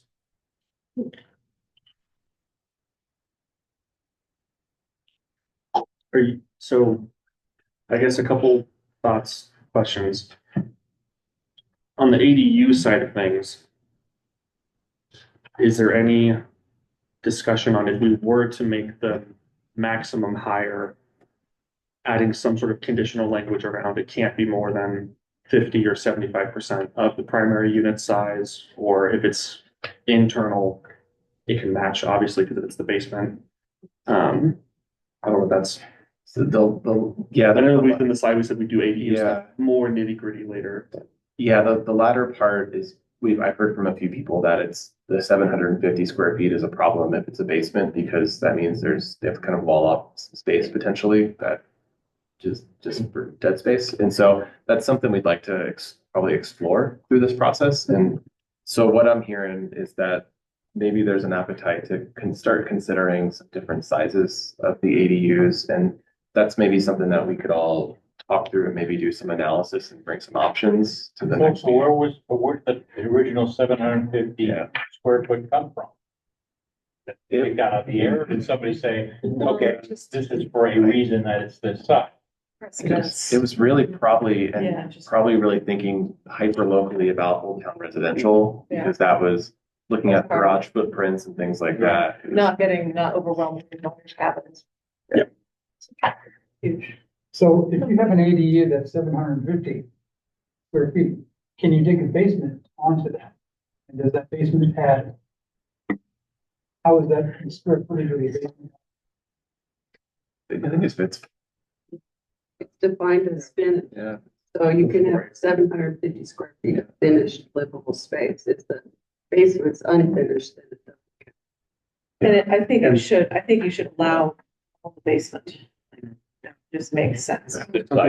Yeah. That was something that came There up should 10 not years be a ago. restriction on that. And that was an idea that was in front of city council 10 years ago to let, if the 750 was still the 750 at that time. And there was a question before them, should we allow an ADU to have a full finished basement that does not count against the 750? And they said, no. But I think that's something I feel pretty strongly about revisiting that. Because a basement doesn't add anything to the height, density, mass scale. I mean, it's, and then I guess the second, actually, let's stay on the ADU. I'll say something else. We got head of steam on the ADU. Well, I think you've made a good point, which is that somebody threw that figure out thinking about Old Town and what fit.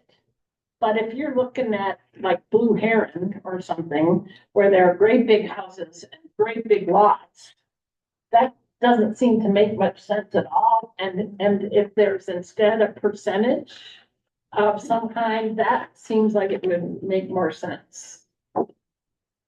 I think that's a good idea. Percentage of the house. The percentage of the house, because I mean, we have an Old Town, we have ADUs that are bigger than, you know, and meaning, I think that, and also if somebody wanted to make their basement an ADU, would that be a separate That's a duplex. consideration, that it's the size of the house?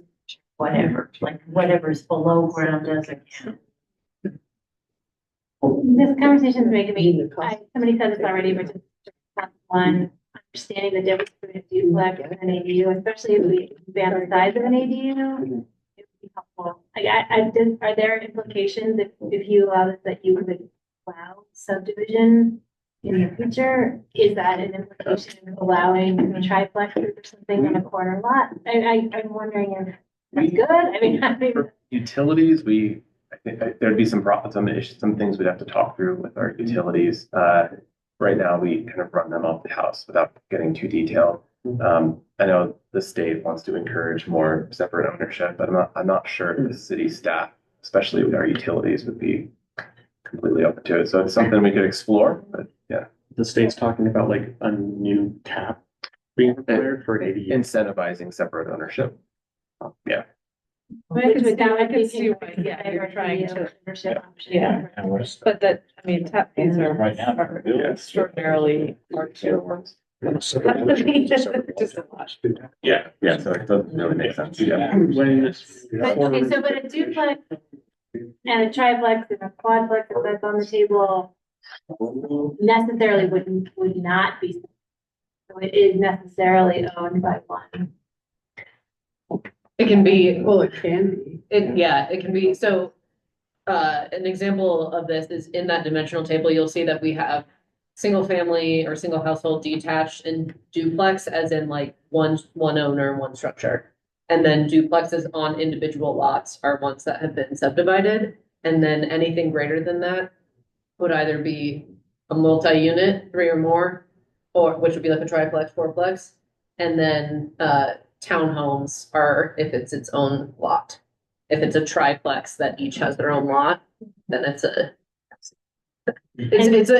conversation we have all over the place. It's confusing. Do we want to promote, I mean, certainly diversity in housing type for renters, but also for owners? And if so, should we be thinking about encouraging more of those kinds of options to subdivide so that there's more types of housing available? And I think that's a policy question less than a development question. You know, how we see this, to me, zoning is really different. We might agree that we should all try and encourage more home ownership, but is that part of the zoning code or is that part of a different kind That of? will be driven by the decision. Yeah. Yeah, I do have a question related to that. Is it in the code or part of the state regulations that ADUs have to be rented out, or can people now build 1,000 square feet and use it as a gym and office, and now their property value is much more expensive and Yeah, I think if it's not a dwelling unit, then it's, they can use it as their, gym or whatever. But it's dwelling, it'd be rented or, or they can just have family over sometimes. okay. Around. Yeah, I don't think they can. Yeah, they don't tell you how you They should. can't. I know the city of Boulder requires, like, if it is an ADU, there's certain fees and requirements that you have to meet and show that you're renting, or you have to limit the number of plumbing fixtures and kitchens and things that go into it, so that not everyone's just building an extra 1,000 square feet and it's not getting used for its. Glad we got to work on ADUs in Boulder. But they've changed since I've been, so I'm not the most recent expert, so sorry. I think they've actually taken away in a good way. So. Yeah, but looks like related to that, if somebody builds an ADU on their property, is there any way to incentivize making it an affordable ADU where we give them some fee breaks or other kind of things so they rent or, sell to somebody at or below a certain poverty level? Can we do anything? I don't know if that's appropriate in this document or as a recommendation that we give them some sort of reason to rent or sell to 80% AMI and below. It's something we might explore, as part of this update. It could be like It a happens. tax credit situation or something. Yeah, so there's a whole, we're trying to become eligible for state funding for ADUs, and that might help with some of those fee waivers or pre-approved plans, kind of thinking of the whole life cycle of the owner has to go through. And it may not just be the city fee, it might be architectural like design and things like that. So what I'm hearing from the ADU thing is that there's an appetite to have a conversation around appropriate size, depending on kind of where you are in the city. So that's something that we can bring with us and let council know next week, and also start doing some analysis around. I think there's still this other question of the middle in neighborhoods, and kind of wanted to circle back and say, who's not comfortable with that, for what reasons, or, we kind of want to gauge the level of support before we go to council and before we have engagement around the topic, or if you'd like to see us weigh options with the community, like showing them examples and seeing kind of what Are you talking resonates. about idea one here? Yeah, the missing middle housing in existing neighborhoods, corner lots and collectors. And that option one is duplex or triplex, or is it? The code right now anticipates up to a fourplex, but it's in there as a starting point for the discussion. Part of me wonders if we need to consider like a radius of, what's around it, and in order to add density but also maintain character, do we consider like maybe duplexes if there's a radius of everything around it is single family or also duplex, and then considering larger units where there's existing larger units, we don't totally ruin the character of a neighborhood, but well, It's, we might be able to control that with lot coverage and, are we going to have, full plains in some of these other zones? Right now, the only place where we have full plain, for instance, in massive controls. So if we start to get into that, that begins to control that, so. But right now, the SNP that's shown on there, that's Indian Peaks, and that's some pretty much on there. I would say, but what you just both brought up is, sort of like a bigger point. So the comp plan says we need to explore this, right? And it talks about this missing middle housing and so forth, but it's not prescriptive about how we do that. And so what's in the packet? So forget about option 3.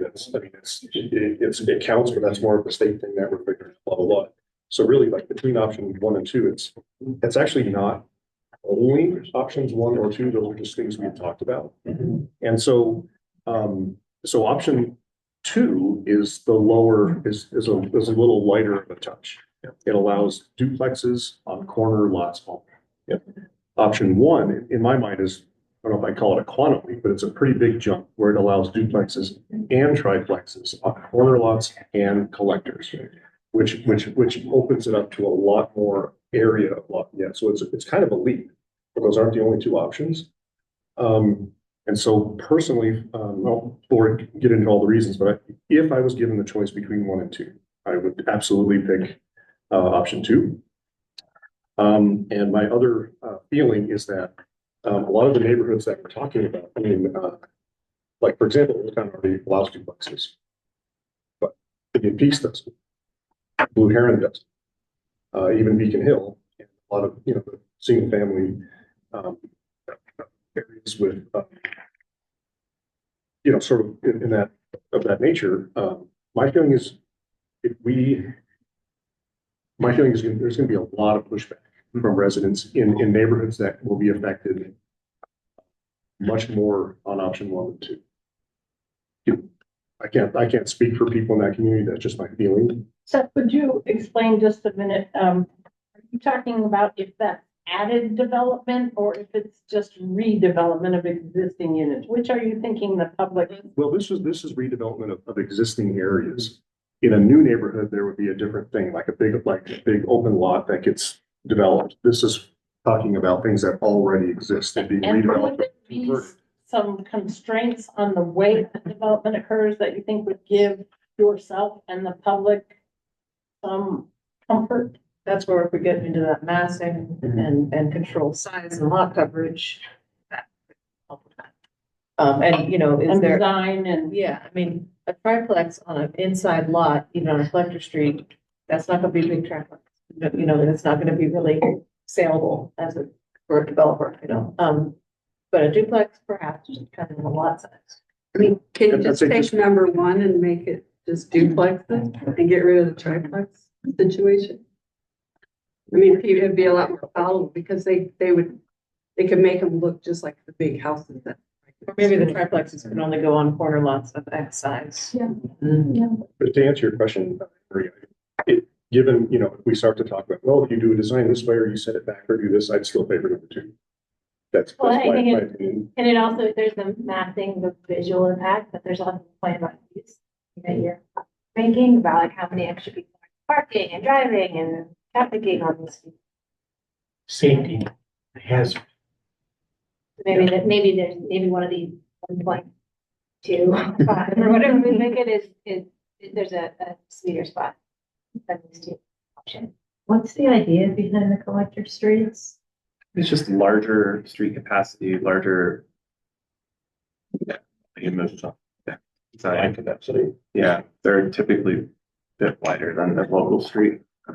But, I mean, the collector street still being Indian Peaks Trail, or, there's gonna be some pushback. It's the typical collector. I think it varies. Yeah, there is some, and there's some that doesn't really. I was surprised to see was a collector street in some of these neighborhoods. Okay. When I think of the collector street, to me, it's simply a wider street that has cars and maybe some parking on the side, but the neighborhood on either side of it looks exactly the same as all of the the local streets. It's the same neighborhood. So it's Oftentimes you get the backs of yards fenced in, so it's So did Yeah, you pick that's true. collector streets because of a function reason, or did you do it because you think people are comfortable with high density on a busier street? that comp plan discussion happened before I got here a little bit. There are people here that might recall. I'm also seeing Adams raised his hand, so. Oh, Thank you. I have a concern here about property values. Allowing a duplex is going to change inherently the property value of those properties to give those owners a potential boost in their property values. It's not really uniform across the board, right? Because we're saying it's collector streets or corner lots, or, I was confused about the use table because it shows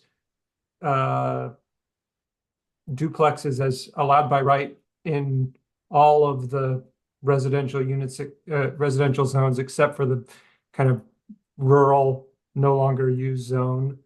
The pushback from HOAs that I could also foresee is, why are we giving these people special treatment to get their property values up? I want it. I don't live on a collector street. If they get it, I want it. And so the other thing that I'm worried about is, for the most part, I could see HOAs not budging, right? They're not going to change their bylaws to allow this. And so we're really talking about a small subset of neighborhoods in Lafayette, kind of around Wanaka Lake, and near Lamont Doe's Park. Those are the places that don't have HOAs that are going to limit this from being an option. So just put that out there, see what the temperature is of the group. Lafayette Park also will be in the same.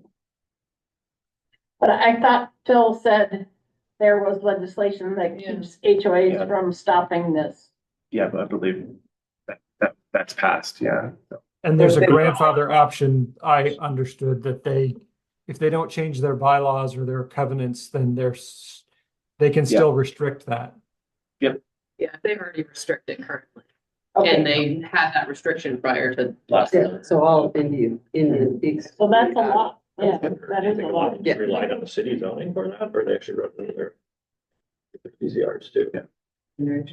Is there a way to answer that question? To find out about the HOA covenants and whether this is even feasible? I mean, covenants are hard it'll be a lot to research, I think, to find them all. I think it might even be something where we're gonna probably find out as we reach out. We have some HOA contacts, so we could come to their meetings and things like that as part of this process. So we're gonna have to redraw your zoning map based on the fact that all of the peaks is not gonna be part of the conversation. So It would be nice to have an overlay where we could see, we've got this, but it doesn't apply here, here, and here.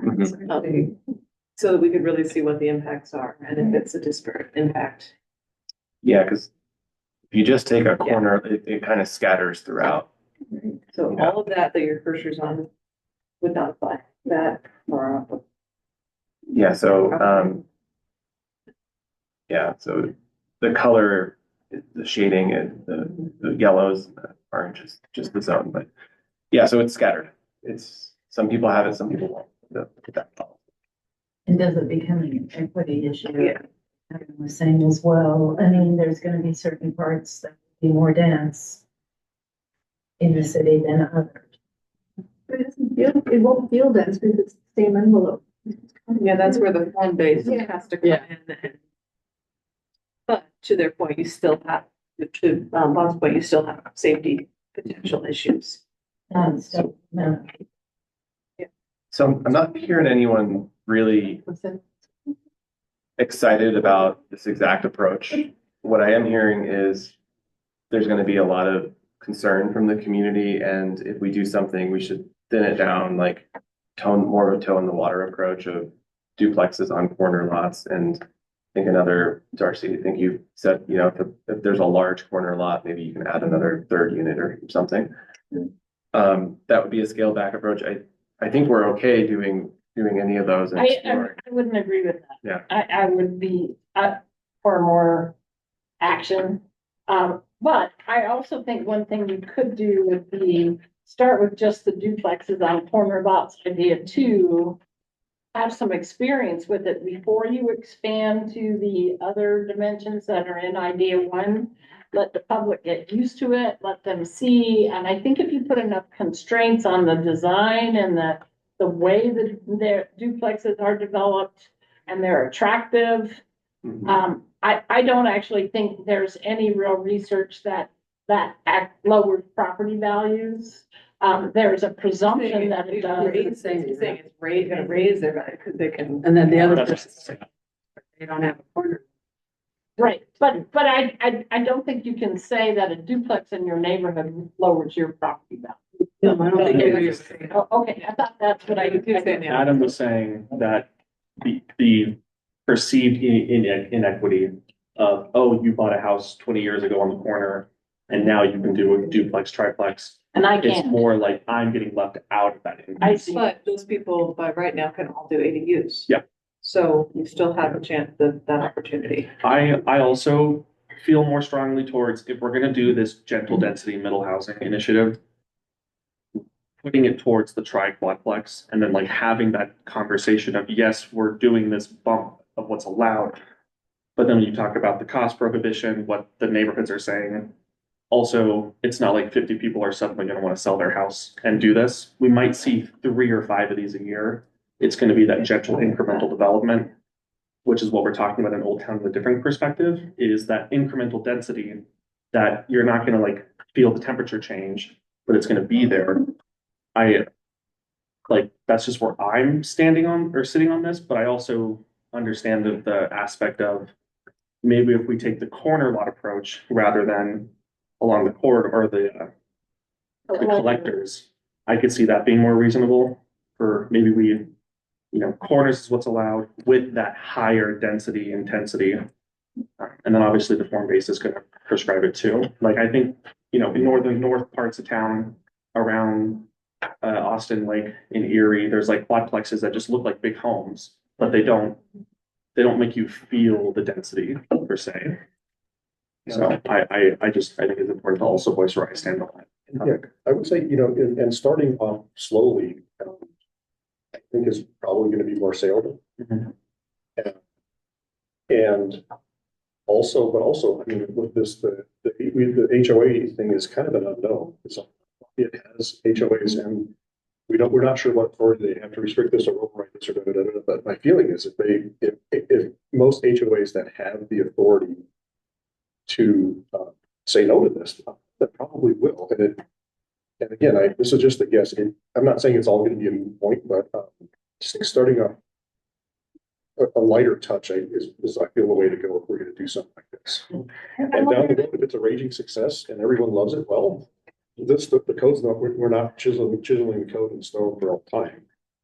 Right? Yeah, I just wonder if the next step here is a public process where we're asking the public what they think, if you could present this is a bit of a spectrum you could design that process to get feedback on how comfortable are they on this extreme of the spectrum or this extreme of the spectrum and actually assess a little more before we get what they're gonna accept. Maybe that's the appropriate. And yeah, showing not just this, and I'm sure you do this, not just this little slice of Indian Peaks, but here's what it looks like over by, in these other meetings. Do we have access to that same map that you were showing? Or is that just no, we can kind of create it. It's just, fun. yeah. I would love to be able to look at that and see how. See how that. It's a very quick, kind of just selecting those real quick.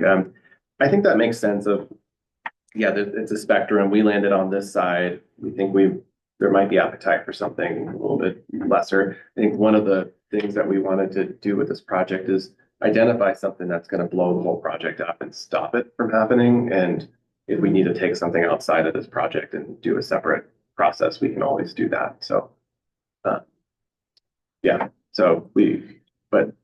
it's an important implementation topic. I think if we don't do some of this kind of stuff, the legislature's gonna do it for us like it did with ADU. Wouldn't be surprised.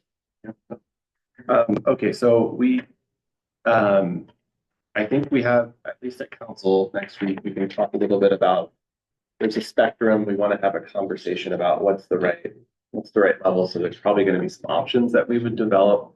And I think what we could maybe do before those go public is probably share them with y'all if you want it to be emailed, probably to let you digest it a little bit and give us comments. Because it'll happen between now and the next meeting. So we'll keep everyone informed of that.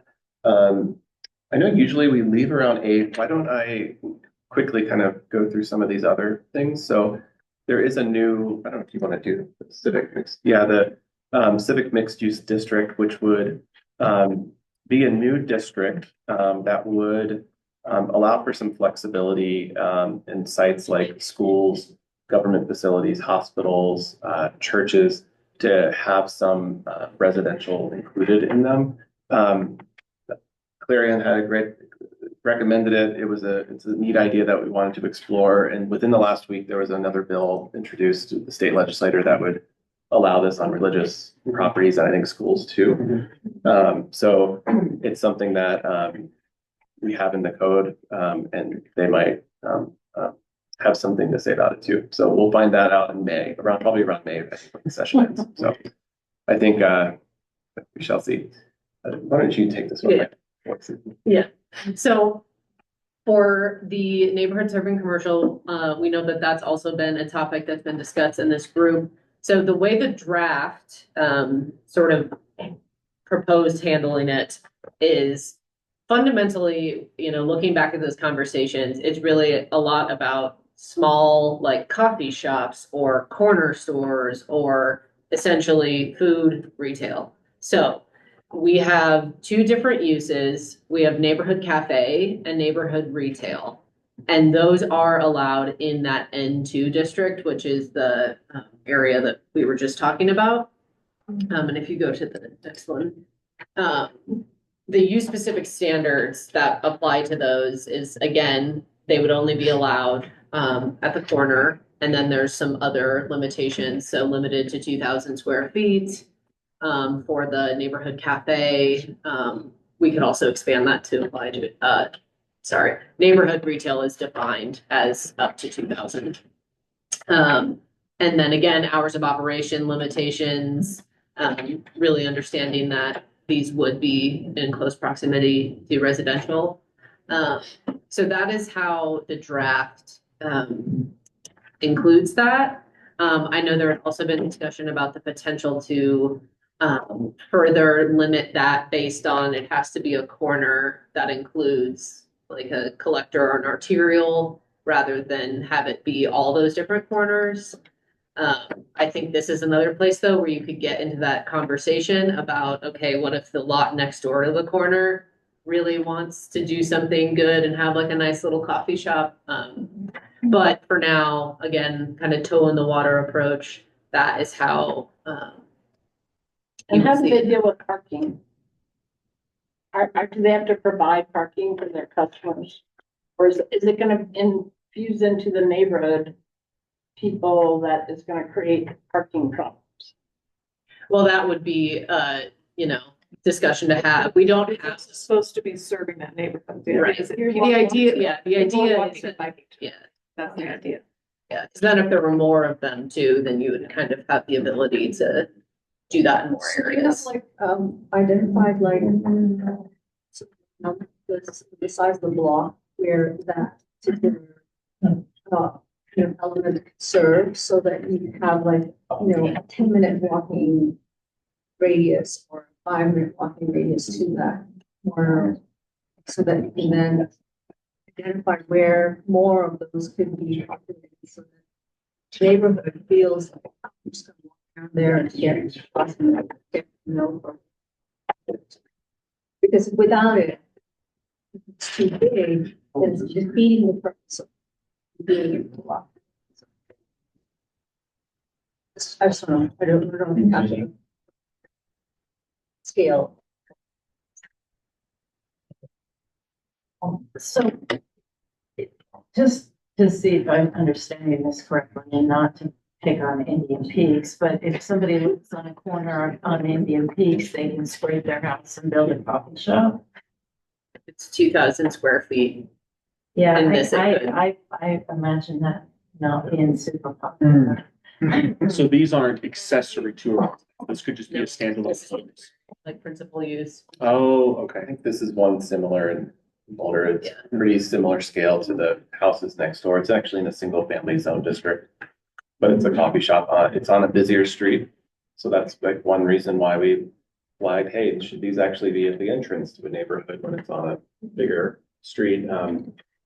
Should it be a zone district that we can just have on the books that somebody could ask for, or we could put in certain places as part of this process? There's different ways to.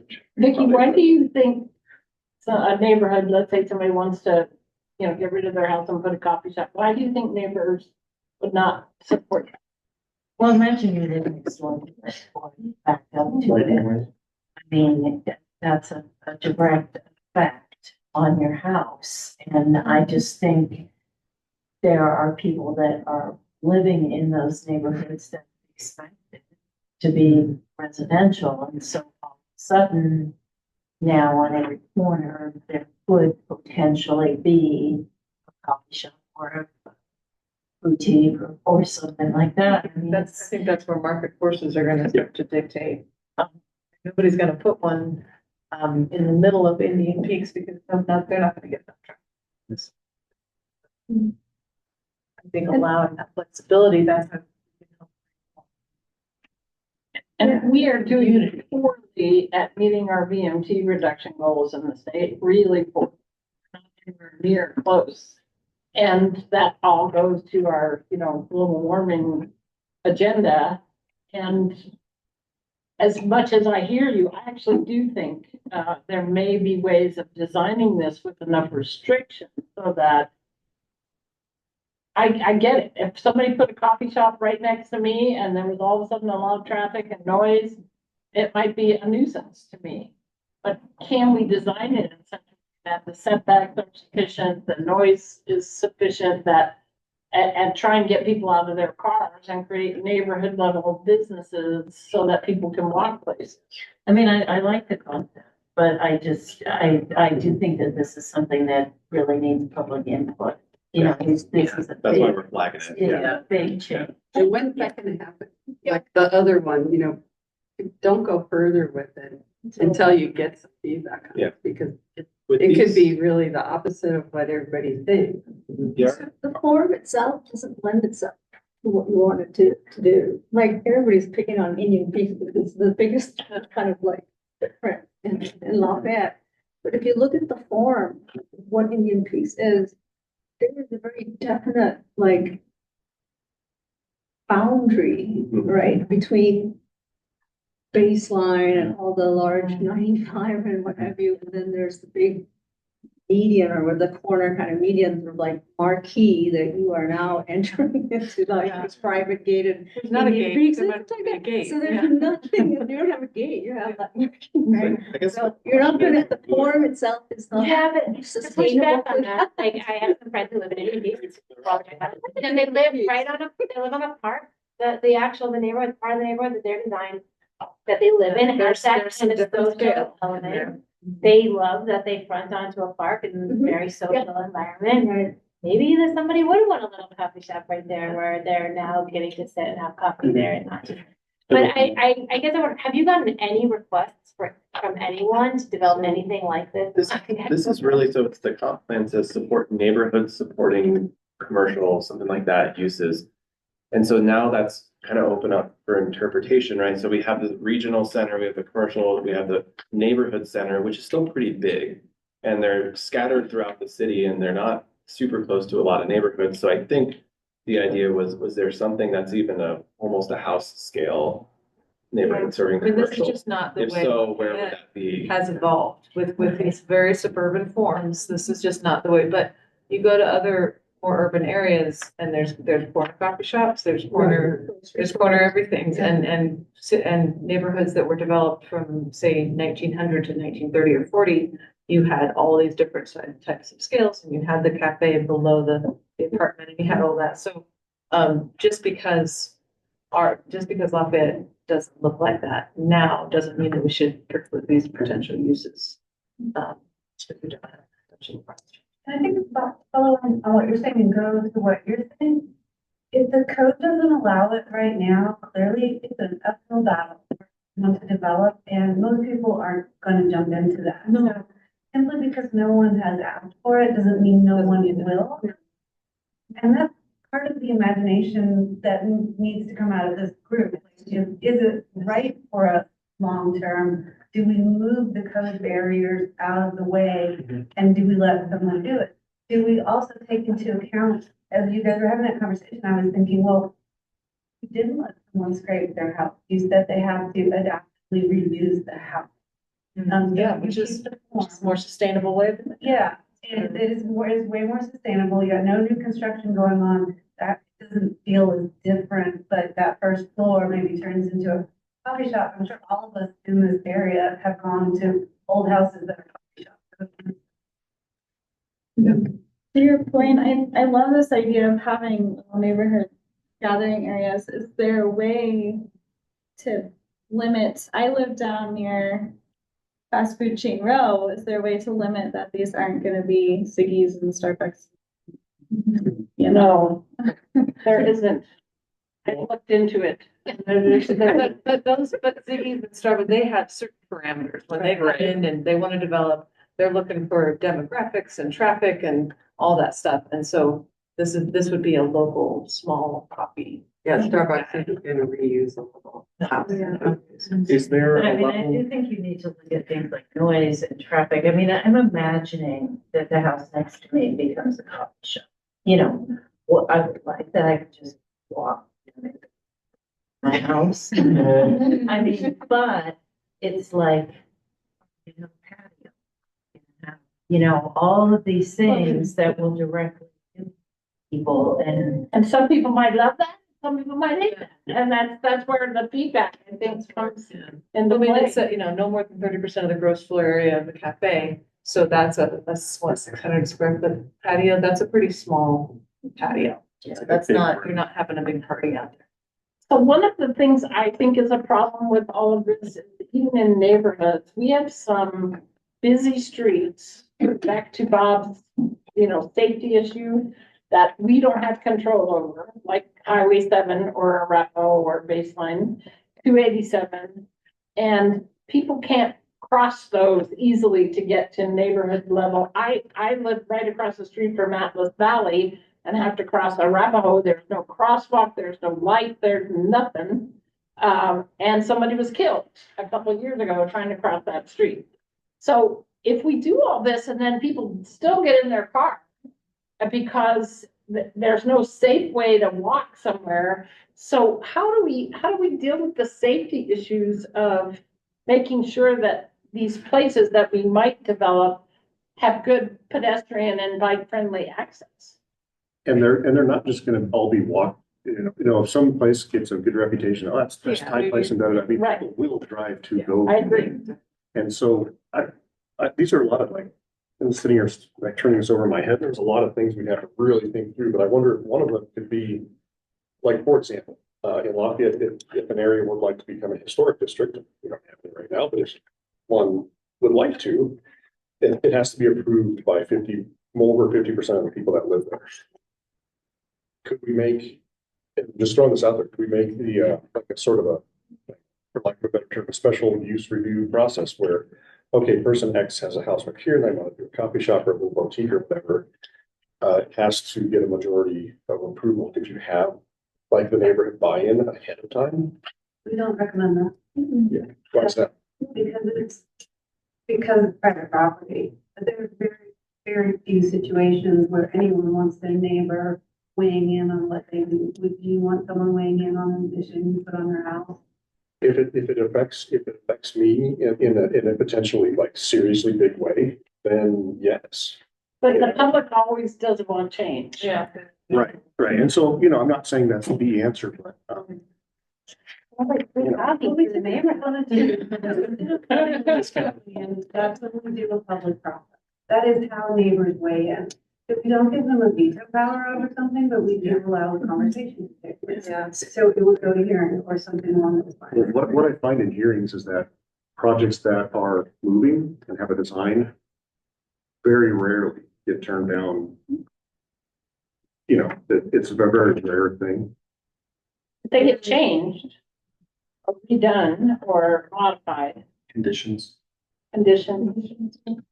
Yeah, and maybe it's, a question to sort of ask alongside the general idea of allowing them, do they need to be, they're allowed on the corners, but it is a special use review rather than allowed by right, that sort of thing. I think it seems like a lot of what we're talking right now is the relationship of like regulation and deregulation and allowing that accessibility to do what you want on the property. And I think sometimes the special use review gets a little tricky where somebody owns a home and they want to turn it into the coffee shop or they want to turn it into the ACU. And then if they see it's a special use review, okay, I'm going to have to sink 50 grand into engineering and 5 grand into fees. And then they're just going to say no. Yeah. That you see SUP or SUR and you automatically just don't do it. Yeah. So I think the less gray area, especially we talked earlier about removing gray areas from the code. The more we have these messy conversations going through it, I think we can end up with less SUR at the end is probably beneficial. I wonder also with this specific section of as the primary use, the retail and the coffee shop. At the beginning of this, we were talking about, here's the land use table, and they have specific standards, see section A1, A4. In these two rows, we want to have something that says, yes, there's the design criteria, but they have to meet the character of the neighborhood, or it has to be residentially architectural. So they're not saying just, it's a neighborhood great business and it's awesome, but it's boxy. Is there a way that there would be design standards that say it has to match the character in some way? Elizabeth's comment of you can't scrape and rebuild, it was a house before. Yeah. Is an interesting We can one. do the can't scrape, or we can do residential design standards that roughly approximate the character of the neighborhood. It depends on how far we want to go down that road and what gets reviewed. Every layer of architectural design we add is another argument that we're going to have. Yeah. And another step better that we can make it. So can these things be presented during the public process? So that people can really weigh in on this. I mean, I feel like people who live in a neighborhood with an HOA and everything, they chose that. You know, they wanted that sort of thing. So if it's gonna change dramatically, I mean, there needs to be some benefit that they see or something. You know, I mean, I'm kind of envisioning as we're going through this, it's a cohesive kind of community conversation about like our neighborhoods today and tomorrow. So it's, here are the three things that are kind of changing, and here are two big questions. Like, and those probably be the missing middle in this conversation. And just maybe having some different options out there and seeing what we hear. And why change? I mean, most people don't want to change and they don't understand why they should. They moved into a neighborhood, they like it, feels good to them, and they don't really want it to change necessarily. So why? Why would we want it to change? What are the reasons? Well, I think a lot of people don't, you're in your neighborhood, you don't travel to a lot of other different towns even nearby. You're not going into, and going through a neighborhood and thinking about the whys, how is this the way it is? And like, I keep going back to some of the neighborhoods in Denver that, you know, where they're just scraping the nice little houses to build 3-story stucco boxes, and it just, until people see that and see it done well, you know, the flip side of that, it's really hard to imagine that. And so again, graphics and giving them the visuals are just so important.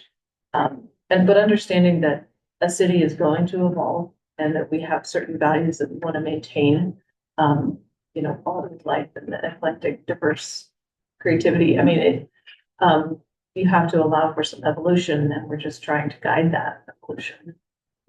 And to your point about, you know, big business versus local business, this kind of scale is more conducive to local mom and pops than, you know, Starbucks or Walmart.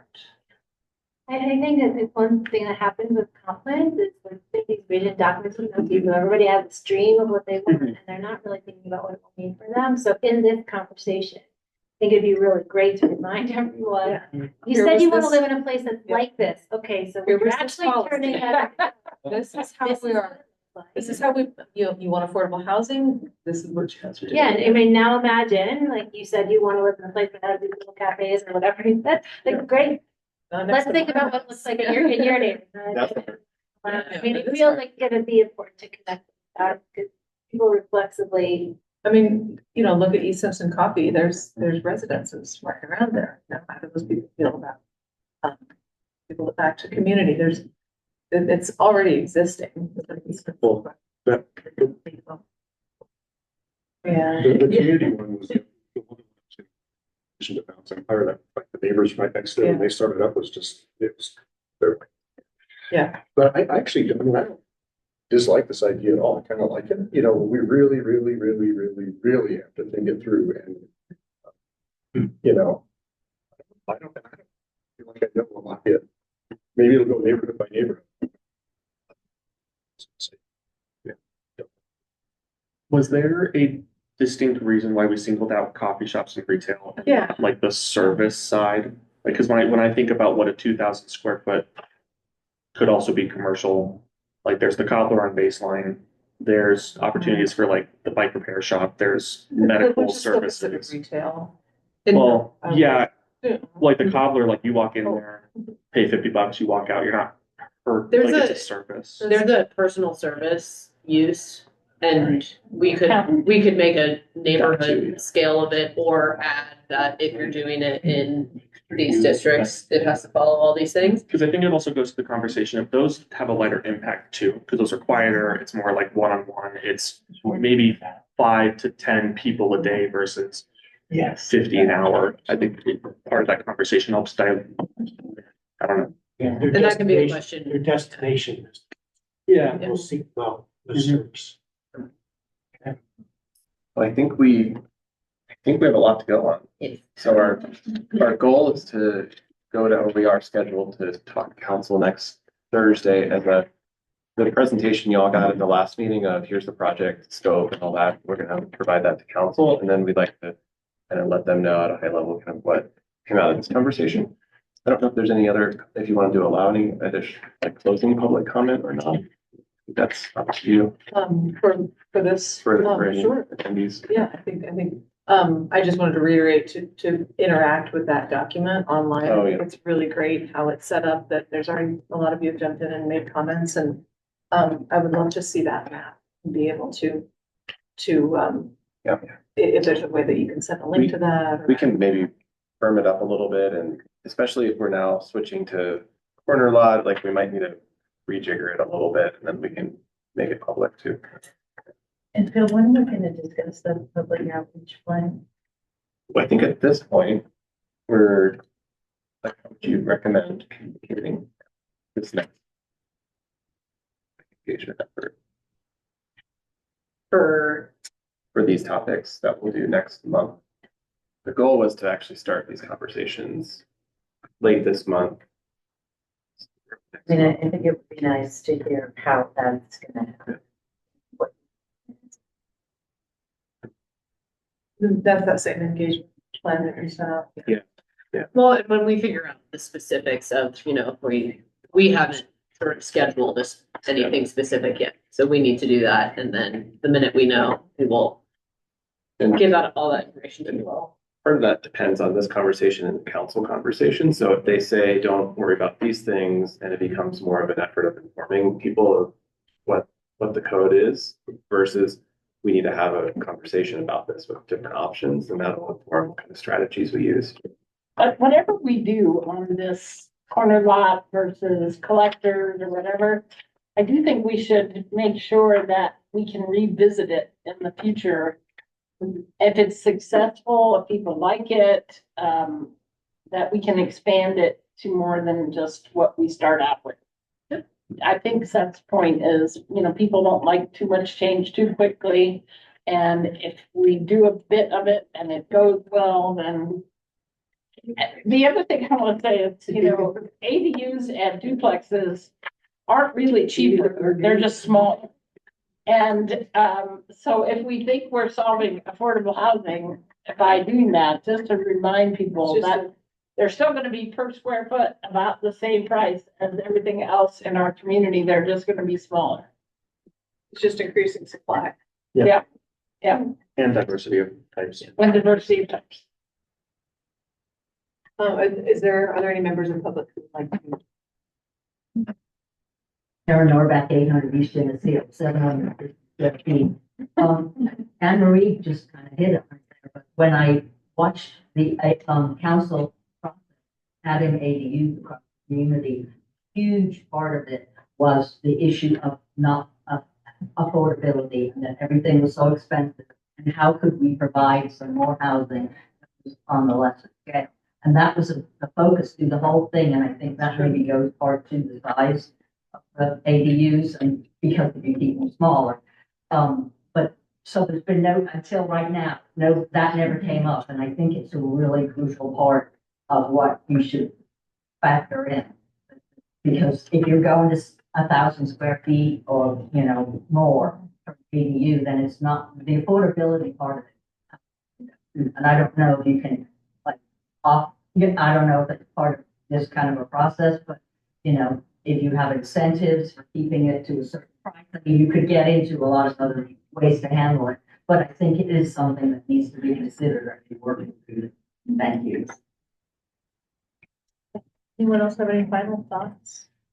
Oh, one other thing, in Denver, there is an ADU program where the Habitat for Humanity works with the Northwest Denver neighborhood. And the people get special financing and they have pre-approved plans and they get help with construction. And in exchange, they keep them affordable. They have to do that in perpetuity, which is a long time. We may not want to do it forever, you know, the way Denver did, but the Habitat builds the houses and it's a pretty good program. And I would love to see, to get to the affordability component that Karen just mentioned, that we do something other than just allow for more buildings, but that we actually be intentional about trying to keep them affordable. Well, there's been a little talk over the last, or meetings here and there about inclusionary zoning, and I know it's on the table, but I know that's a big hurdle, or not hurdle, but it's a big thing. So is it still on the table? It is. We have a consultant that's starting to do some research on it, and there'll be some education of probably this group in council to see if it's an option, a policy option we want to reconsider. Can you explain Love to have exactly coffee with what Frank. that looks like? What? I'd love to have coffee with Frank to learn about the history of it a little bit more. I was gonna say, we've done it before. Yep. Yeah. What's that? Inclusionary zoning is a policy that says if you provide X number of units, a certain percentage has to be deemed restricted affordable, or you pay a fee and let them do it. Or other, Yeah. not just pay a fee. But how we did it before, I think what Frank was talking about, we said, if you make a certain number affordable, then you get some kind of incentive. This was, you must pay. Yeah, so it was set up differently, so it really depends on how you set up. Recently, up until the legislature banned it, was if you had 50% of your housing affordable, you were exempt from the. Yeah, and no one ever took, and no one ever took it. They couldn't make it work. Yeah. Just the price didn't work. Yeah. But that's not the only way to do it, which is, I think, the key. Longmont, Boulder, Louisville, and Superior all have inclusionary housing ordinances, and they are working. They're different in each one, and that's a whole nother thing to talk about. All right. I think that we can, ready to move for adjournment or any of that. Yeah. Thank you. All right. Thank you all for coming. Thanks, Adam. Thank you. Really good. We have this comp plan, and that's all these